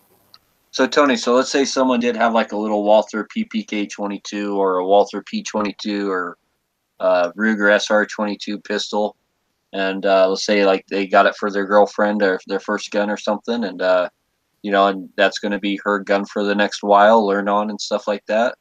What caliber, or I mean, what ammo would you recommend for them to have in that gun for defense? My choice would be CCI mini mags that aren't hollow points. I kind of like the Stingers, but I'm afraid that I would go with a little bit heavier bullet. And I would recommend probably the CCI mini mags or the Velocitors. The Velocitors are like a Stinger, but a heavier bullet like the mini mags. They're basically a mini mag with just a little bit more punch. Well, I'd agree with that then, because I've never used one of those.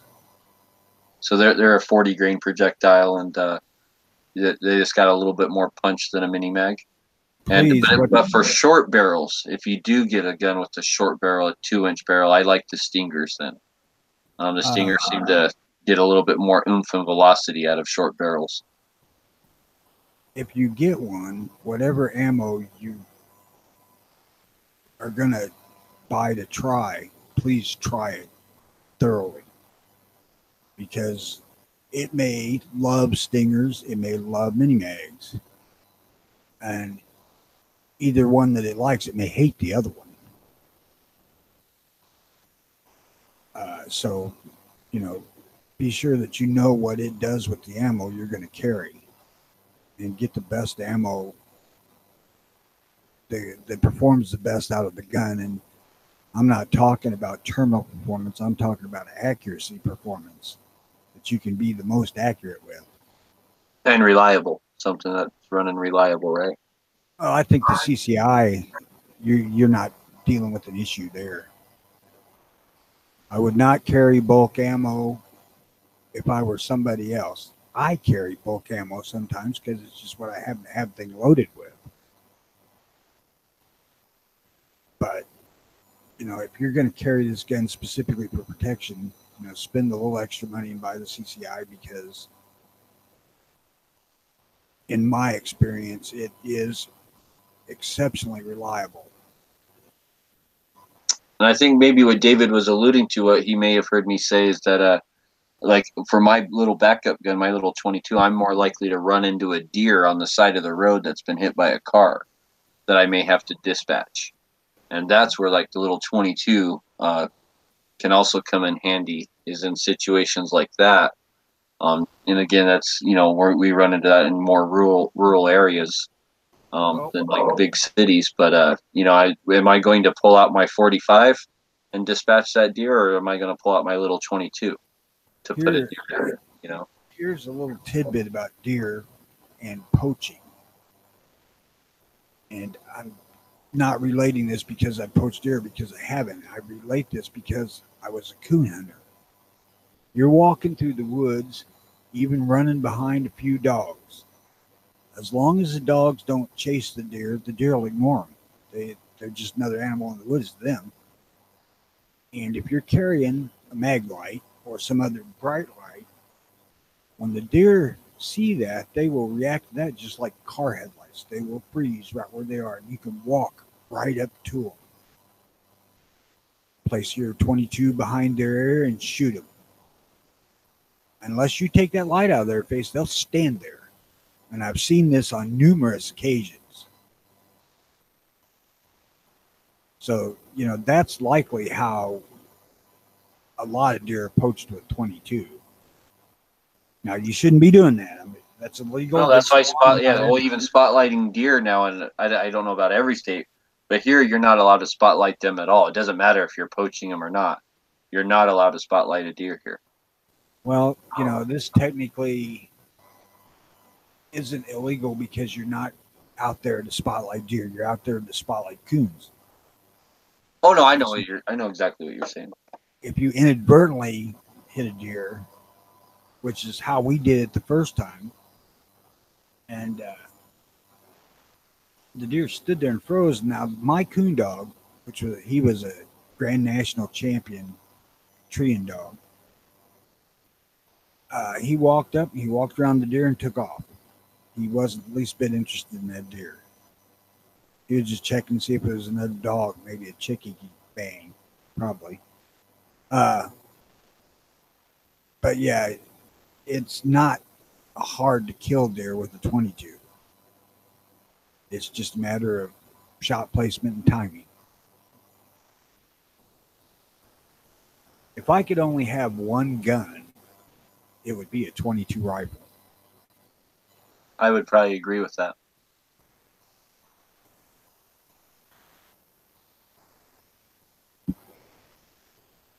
All this other stuff is a lot of fun. And, I like the ability to carry a handgun, all this and that and the other. But for versatility, I can get more use out of a 22 rifle than I can anything else. Especially if you're a hunter, right? Hunting a lot of small game, stuff like that. I mean, 22 fed a lot of families for a lot of years. I mean, yeah, and like I said, if it's a shit hits the fan situation where you have to provide something for your families, I can get deer with that thing. Well, I've always been a big proponent of 22 for a bug out setup, because have you ever tried to carry 500 rounds of 9mm or 223 or something like that on you? Oh yeah. Or put that in a backpack, versus a brick of 500 rounds of 22. Plus, you got to take into. Plus, you got to take into. Oh, sorry, Tony, my bad. Go ahead. I'll say my last shipment was 6 or 7 bricks of 22. Now that was heavy. And it came straight from Remington to me. I bought it through Bud's Gun Shop, but they direct shipped it from Remington here. And I think that weighed, 35 pounds. I don't remember now, but I might buy my 22 in small quantities, I've got 2 of the 1600, however many's in them Remington buckets. 1400, I think. I got 2 of those. I think I have 2 bricks of CCI, or they're not bricks, they're in plastic. But I'm trying to switch up to shorts for hunting, because I want to quiet it down. CCI quiets. I'd look into the CCI quiets, Tony. I ain't buying none of that crap. I just bought 5 boxes of CCI shorts. And they are quiet. I could shoot them here in the garage and nobody outside would hear them. Not saying that I've done that, and I no longer have the rimfire target bullet catcher thingy in here, but I'm aware that it can be done. They're really quiet. Out of a longer barreled rifle, my rifle's got 22-inch barrel. They get a little louder out of the cricket, not much, but they're completely loud out of a handgun. Loud enough that I would want ear protection in here to do it. I've tried it without, and it was loud enough that my ears would ring a little more. But 22's got such a freaking bad rap. Because, and I want to say this specifically, I believe that the problem people see with the 22 is not a manufacturing issue, it's a way it's handled. Because if you knock it around, it'll knock the primer out of the rim. Or unseat the bullet out of the case, or I think there was a bunch of manufacturing problems in the 80s and 90s with rounds like Remington Golden Bullets. Golden Bullets used to have the worst rap. I used to talk trash on them. Remington Thunderbolts, even like Winchester Wildcats, all those were so hit and miss to where I would buy a brick of Remington Golden Bullets in the 90s, and you know, 50 of them would be bad in a brick. You know, they really were hit and miss. Nowadays, I don't know if it's technology is caught up. I would like to think it is, but I don't have that problem with almost like any Remington Golden Bullets, Thunderbolts. They run good in everything now. I mean, all my rimfires, and I own a lot of rimfires, and they just run good and run great in everything. I started back into guns and buying 22 ammo in 14.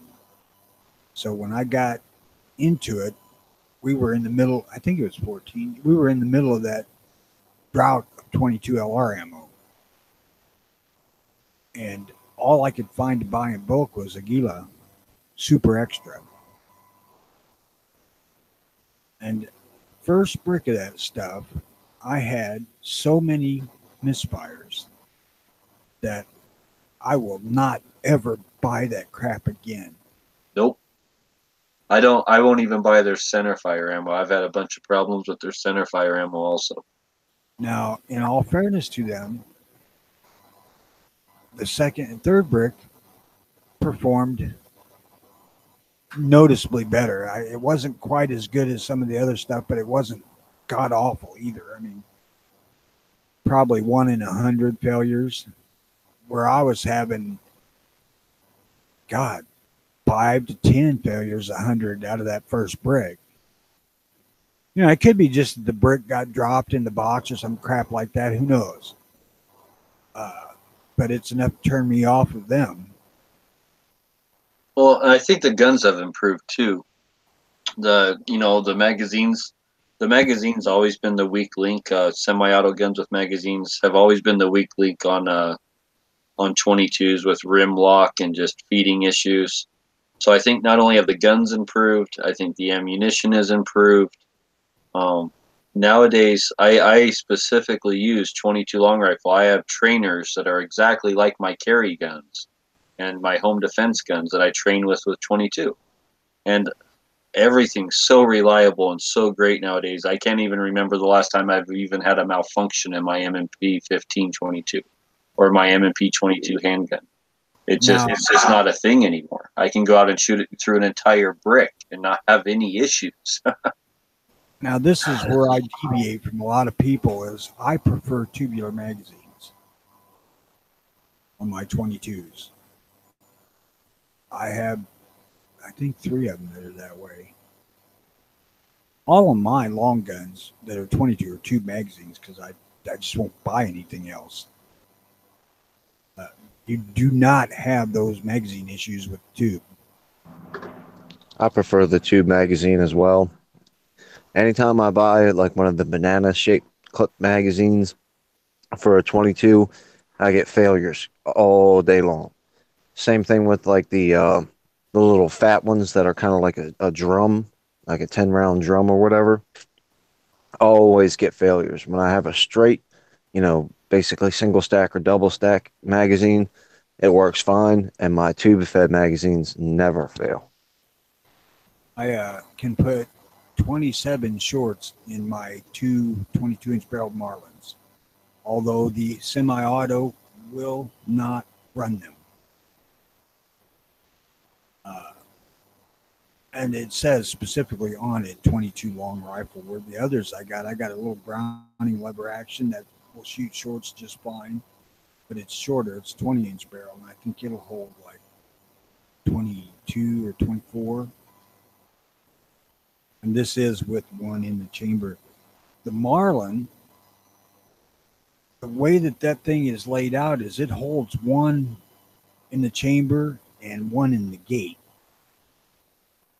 So the magazine actually,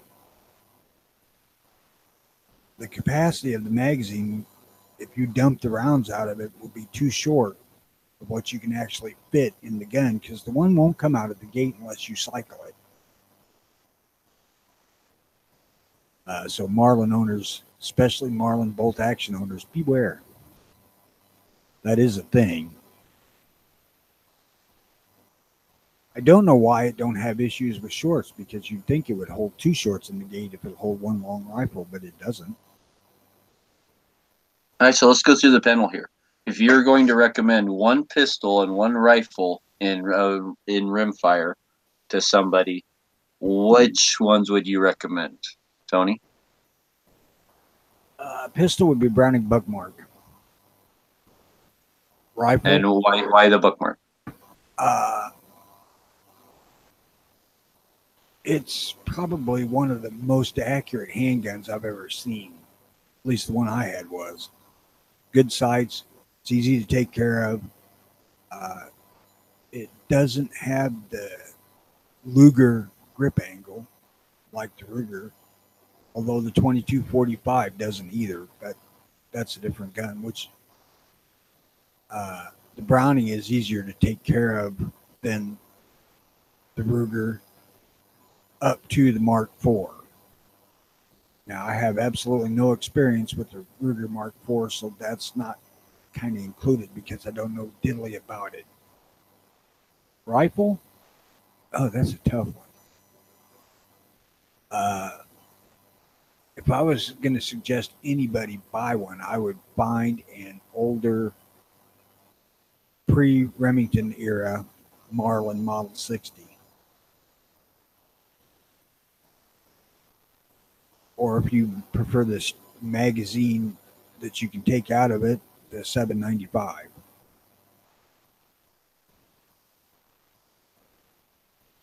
And why would you recommend the Marlins, the 795 or the Model 60? In my experience, Marlin's got probably the best rimfire barrel out there. They're micro groove barrels? Yes. They are exceptionally accurate. Very accurate. And for myself, my go-to is a 781 or 981. I can't remember now. I think it's the 981. 981 TS, because I wanted a gun that was tube fed, stainless steel and synthetic, so it could go swimming with me. Yes, I have been swimming with a gun before, not intentionally. But the 60, the only fault that I know of with the 60 is it needs to be cleaned more often than like a 1022.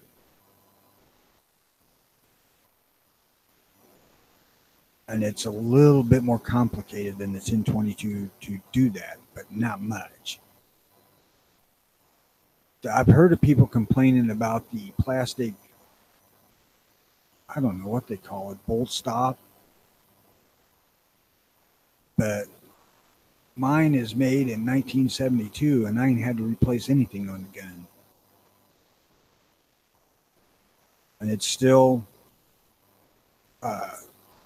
it'll do right at 1 inch MOA all damn day long.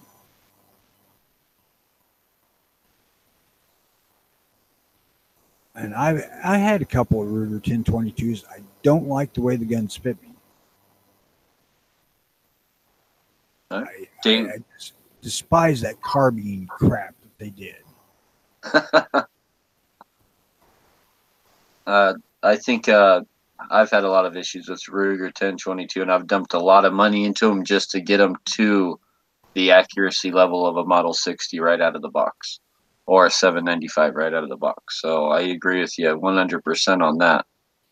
David, what rimfires would you recommend, rifle and pistol, to somebody? Going with the pistol first, I'm going to have to go, like Tony said, and go with the Browning Buckmark. Reason number one is out of the box. It's a fantastic gun. Reason number two is there's all kinds of modifications that you can make to it to make it even more of a fantastic gun. If you didn't want to go with that one, I'd probably go pretty basic and go with the Ruger S22 or SR22. Based on it's simple to use, it's cheap, it's easy to take apart. It's light. You know, added to that, I would kind of put an asterisk with the Smith & Wesson Victory because I haven't shot one yet. but I think it's doing really well. You know, which is Smith & Wesson's version of the Buck Mark or the Mark Series Rugers.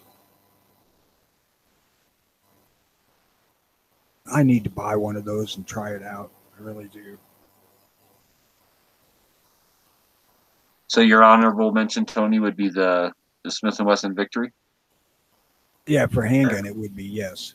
And, you know, to be honest with you, I own a Ruger.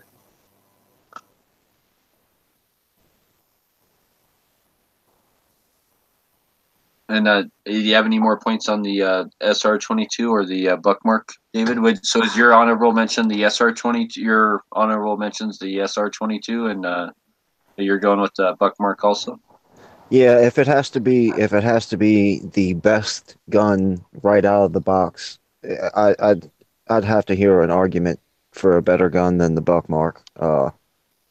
Especially if we're talking about a new user or even an experienced user, the Buckmark is pretty much right up there. And then for my rifle, there's no question in my mind whatsoever the Marlin 60. I've got two of them. They're both super light guns. There's no recoil whatsoever. They're not that hard to clean. Like Tony said, it's a little bit more complicated than some other guns, but it's really not that hard to clean. And it's super simple to use, super accurate, and it's got the tube-fed magazine, so there's one less thing that you have to worry about, you know, failing or losing or breaking. And then I do have my original Model 60 is the 18 round cylinder, so it's the pre quote unquote ban. And it did have the bolt stop or whatever that piece of plastic is in the back you were talking about, Tony. Mine did break. The reason that mine broke, I think, so I'm just got traffic going by. I apologize for the noise. The reason mine broke is the Marlin that I got, the first one that I got was my brother's. My dad bought it for my brother when he was 14 or something like that. And it went 25 plus years in a closet somewhere, never being touched. And when I shot it, it cracked it. So I just put a new one in there and it works just fine. But the second one I have is the 14 round, a little bit more modern model, and it's just as clean, just as easy to use, and just as accurate as the original. And another point on the 60 is it's made to fit an adult.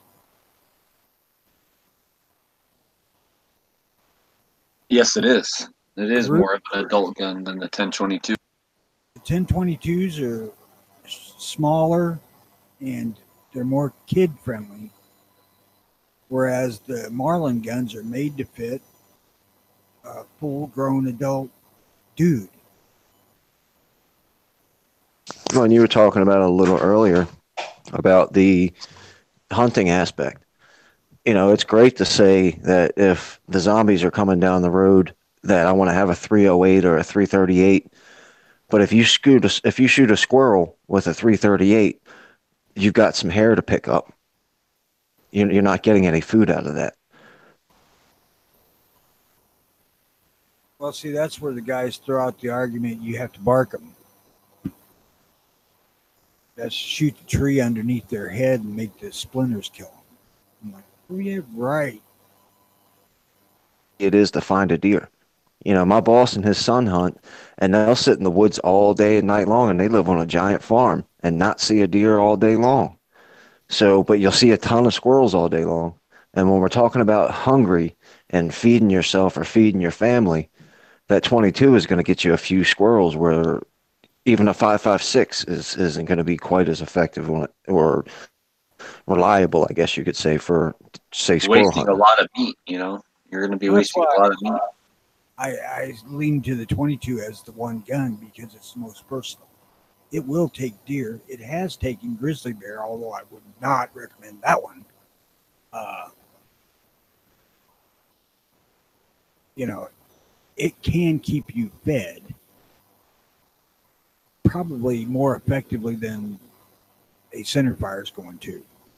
Now, of course, that depends on where you're at. If you're not in territory that's overrun with squirrels and rabbits and small game, and you're out there where you have uh, deer and other large animals, elk and moose, then maybe a centerfire should be your choice. But it And ain't mine. a 22 rifle, in my opinion, and just from what I've been talking to people about, is way easier to sight in. You know, you throw a scope on there and it's way easier to sight it in because there's no recoil, there's no muzzle rise, and it's a lot easier to become accurate with your scope and your setup or your iron sights than it would be with even like a 308. Yeah, you should be able to sight into 22 with 4 shots, really. I mean, unless the scope is so far off you can't pinpoint it at first. You know, because if you got to move it, 100 clicks, that's you're going to have a little bit more issues. But if you can bore sight it, which I do, especially on my bolt action, because I take the bolt out and actually look through the bore to bore sight to myself. I put 3 shots in, and I adjust the reticle to where the center of those 3 shots are, and there we go. 4 shots on the X. For my 2 picks, I'd say if you would have asked me even maybe 10 years ago, I would have probably said 1022 and one of the Ruger Mark 2s or 3s. But now that I have more 22s and more experience with different 22s, I am a huge Smith & Wesson Rimfire fan. I think that they have done things that no one else is doing and have just made uber reliable guns that not only run well and shoot well, but run dirty. And guns that you can really shoot a brick through with no issues of carbon buildup and carbon slowing down the bolt and stuff. So I'd recommend the M&P 1522. It's just an uber reliable gun, and it's a great training platform if you're looking at getting into ARs, or even if you already have an AR. Same battery of operations. It's an excellent training gun, and they just run, and they run like a top. They're excellent guns. And for the handguns, I'm going to say this Smith & Wesson M&P 22 or the M&P 22 Compact. Again, those guns are uber reliable. They run dirty. They're low maintenance, easy to clean. Same manual of arms as their counterparts, as their centerfire counterparts. And they are just good guns. And I've been running the hell out of mine now for, 6 years or longer. And I shoot those more than any other gun I own because they're 22s and they're affordable. I've taught more people on the 22s on those guns than any other guns. And it's really not uncommon for us to go out on one day and put 1,000 rounds through each of these guns between 4 or 5 people. I mean, that is not uncommon. And I've worn out a lot of 22s and run into all sorts of issues where you get into 300 rounds later. Now this gun, the bolt's slowed down. It basically becomes a single shot rifle at that point and stuff like that. So for high round counts, lots of use for training, that's where I'm coming from. I recommend the Smith & Wessons, either one of those. But for hunting, if it was just like hunting purposes, like I'm going to go Marlin Model 60 all day. I'll just say that right now. If I'm looking to go get squirrel or rabbit or something, like you can't beat the Model 60. That's my honorable mention.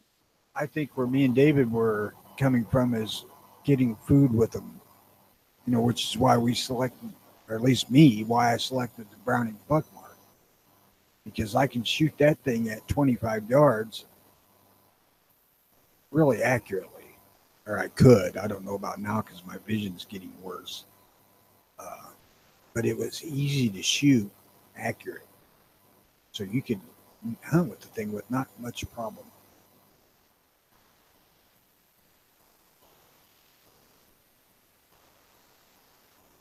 The Marlin Model 60, it doesn't get the love the 1022 does, but for practical purposes, it's a better gun. And I'm going to say pre-Remington Model 60. Well, I have and not. I'm sorry, Tony. Go ahead. I haven't ever fired the later ones, so I don't know how they do. Plus, we have to take into consideration that once we're talking about a survival type of situation, then we're talking about everyday regular people. And you guys brought it up before. You know, you can carry a bucket around with 1,500 rounds in it. If you're carrying 1,500 rounds of 5.56, you better have it in a book bag or some type of duffel bag you're carrying around with you because it's going to be big and heavy. Better Plus, have it in a backpack. it's going to be expensive. And if you or a dead horse go out and hunt, you could probably catch a squirrel with one shot in the head and then take it home and eat it. But me or John Q. Public, who's an accountant sitting in his office right now, might need to take 10 or 15 shots before they hit the first thing they ever hit. So being able to throw 2 or 3 cents downrange is a lot different than throwing 50 cents downrange, $1.50 downrange, $5 downrange, and missing. Well, I can take the whole family out, shoot 1,000 rounds through one of these guns, and it might cost me 40, $50. If I was to do that with any other caliber, we're talking hundreds of dollars, and just a lot of people I can't afford that every weekend, so like if I wanted to do that with center fire, that's far and few between on days that we would be able to do that. Whereas rimfire, I can afford to do that almost every weekend. Take the family out and let them just, go through brick after brick. If you're looking at bulk ammo to do that with, I would look at Buds because they was selling Remington Thunderbolts for 2 cents a round. Thunderbolts are my favorite plinking ammo. I mean, they just seem to run super uber reliable out of all my guns, and I'm a big fan of the Thunderbolts. I really am. But that's my preferred cheap plinking ammo. If I want some cheap ammo that I maybe might be going hunting with, the Fed Auto Match. If I'm trying to dispatch stuff, I think the Fed Auto Match is a little bit more accurate. And then if I'm really like actually going out to try and get game, I don't look. I just go CCI. I don't look back. CCI mini mags. I just went up and counted. I got 8 bricks of that sitting on my desk that I bought for 2 cents a round from Buds. I was going to buy another 10, and then I got to thinking, well, I don't have a place to put these, so I didn't. But you check Buds and see if it's worthwhile to get them sent. One thing I'll tell people in California right now with your new ammo tax coming up July 1st, you might want to seriously go out and stock up on some ammo, but being able to stock up on rimfire ammo for practice, training, hunting, emergency, that's a real thing. And it's a lot easier to stack up on some rimfire ammo than it's going to be 223 or whatnot. Where you can drop $100 and walk away with 2,000 rounds of rimfire versus, you drop $100 on 9mm, you might be walking away with 500 rounds. I'm pretty sure that California is also instituting a ban on using lead on public grounds for hunting. I don't know about anything else, but I imagine it's for anything on public grounds. And I think that starts July 1st.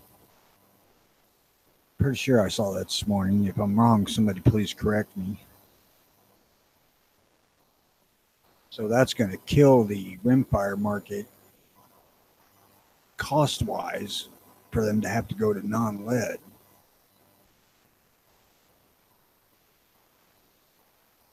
Well, we've been going over, we're over the top of the second hour here. I think we're going to wrap it up. We'll give our shout-outs. And let's see here. There will be a lobby posted over on Gun Channels, 2A and firearm focused. But feel free to go off the rails, talk about whatever. As long as you just maybe try and maybe bring it back to guns once in a while, because this is Gun Channels, right? So, but feel free to go off the rails, talk about whatever life, whatever's going on in the news, just whatever you want to talk about. It's an open lobby. I used to try to steer the lobbies towards guns all the time, and then I just finally gave up. went with the flow. We talked about whatever. Yep, it's a struggle, and in real life, I don't like real life talk happens, and that's totally cool, and that should be encouraged. But yeah, every once in a while, bringing it back to guns, I think is a good thing because again, this is Gun Channels, and that's why I'm here is to talk guns and learn and pick people's brains like Tony, and that has just a vast amount of experience and knowledge, and I mean, you can learn a lot from a lot of these gun guys over here that have been shooting for their whole lives, and have years on you. So don't be afraid to come over here and learn something. The links will be posted to that on gunchannels.com. Feel free to come over here, hop in, and participate. David, let's start with you. Do you have anything coming up, anything going on, or any shout outs you want to give? Yeah, shout out to Early Watch for sure. Appreciate Early Watch and what you guys do here. Glad to be a little bit of a part of it. Check out gunchannels.com for sure and guntube.org. Oh, and everysecondmatters.com. Yes, sir. Thank you very much for that. Tony? Before I go into shout outs, what do we got planned for tomorrow? So tomorrow's Free for All Friday. So Free for All Friday, I will be posting links on gunchannels.com for people to come into the early watch, share their 2A gun related stories. Right. So before we do that, I want to do a segment on what we see in new ammo that we like. Yes, sir. That's anything you want, Tony, for sure. I've really become extremely interested in 350 Legend. And, I'm curious what's out there that other people are liking. I would love to have a discussion on 350 Legend. So I've been very, very curious and interested in that. I'm interested in all new calibers in general, so I like to research them, watch videos on them, and I've even been experimenting with some. So I've been delving into some new calibers like 22 Nosler and stuff, and so yeah, I'm totally about the new technology, new ammo, new calibers. I was completely enamored with 25-45 Sharps.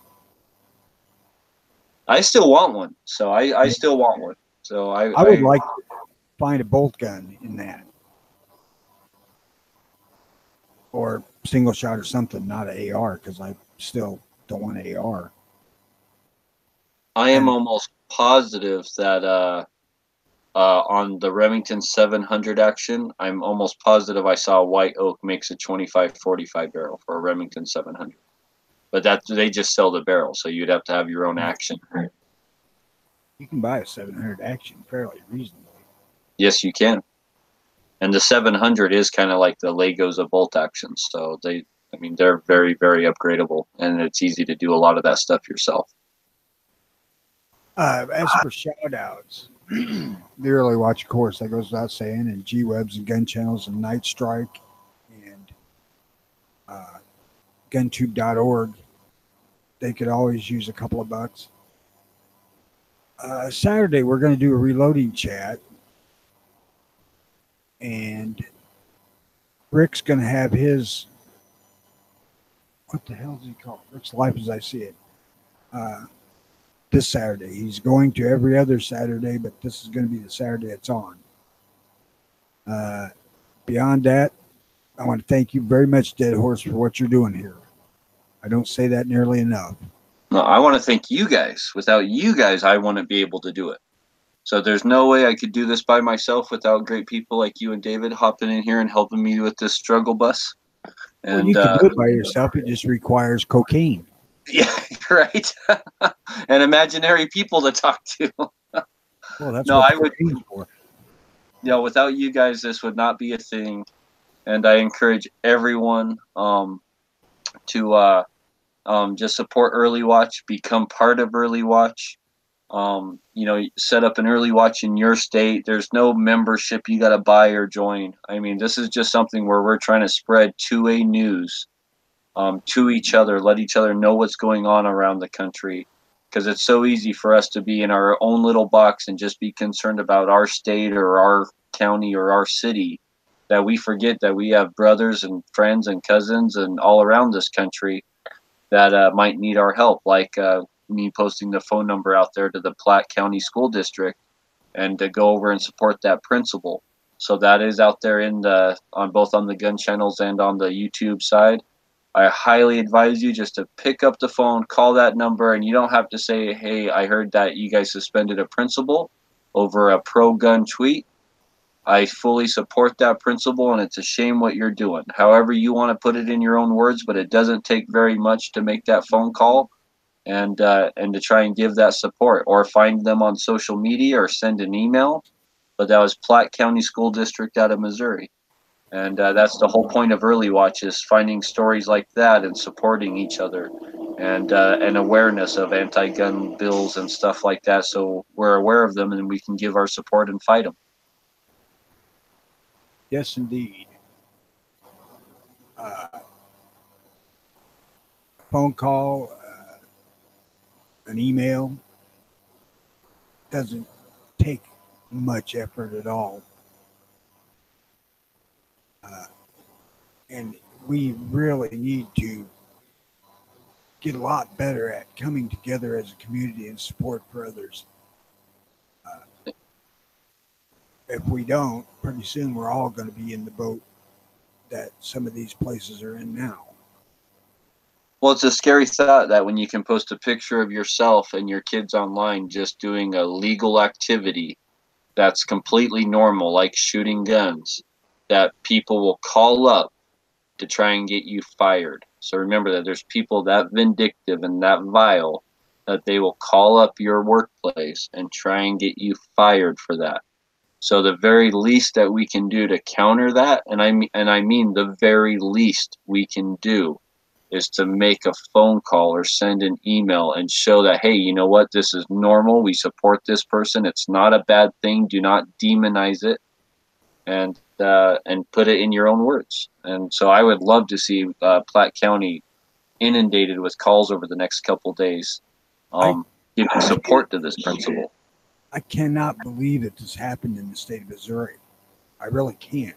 Well, that's a scary thought. If it can happen in Missouri, just imagine a state like California or Washington or New York, or any of those states that are under attack, under constant attack.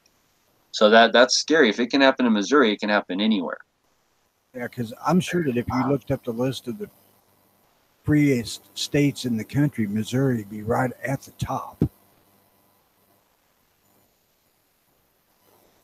I'm sure they would be in the top 3. Because, and with that, we're gonna. Oh, what? Go ahead, Tony. I was going to say, because they have enacted legislature to not prosecute people for NFA items and stuff like that. I mean, they're absolutely supporting the Second Amendment at the state level. Yes, they are. So please go over there. I'll post that phone number again over there on the Gun Channel side, on the front page of Gun Channel. So I'm going to make a post and post that phone number over there. So anyone who listens to this later will be able to go back and find it. But I highly advise you to, support this principle. We definitely need more people in our education system that are pro-gun. Lord knows we have enough that are anti-gun. My shout-out's just going to be Gun Channel's lobby today. Links will be posted over on Gun Channels. Feel free to come over and tune into that. Thank you, everyone, for watching. Thank you for your support. We had Lunatic Rider, Jason Stewart, Calaveras, G-Webs, Ozzy Osbourne, John Brown Productions. Let's see here. Russ Carr, Scott P, Patriot in the Dark, Vanessa Kitty, Midnight Range. Let's see, who else did we have? Weston Props. Let's see, who else? The Rebellions. Thank you for your sub. Gun Loving Grandpa. If I missed anyone out there, I'm sorry. Thank you guys all for tuning in. We will be back tomorrow morning with Free for All Friday. We will have our caliber discussion also about new calibers coming out. And yeah, feel free to tune into that and feel free to join. Links to the Early Watch to come join the conversation will be posted on Gun Channels tomorrow. Thank you, everyone, for tuning in, and you guys have a great day. Good day, everybody.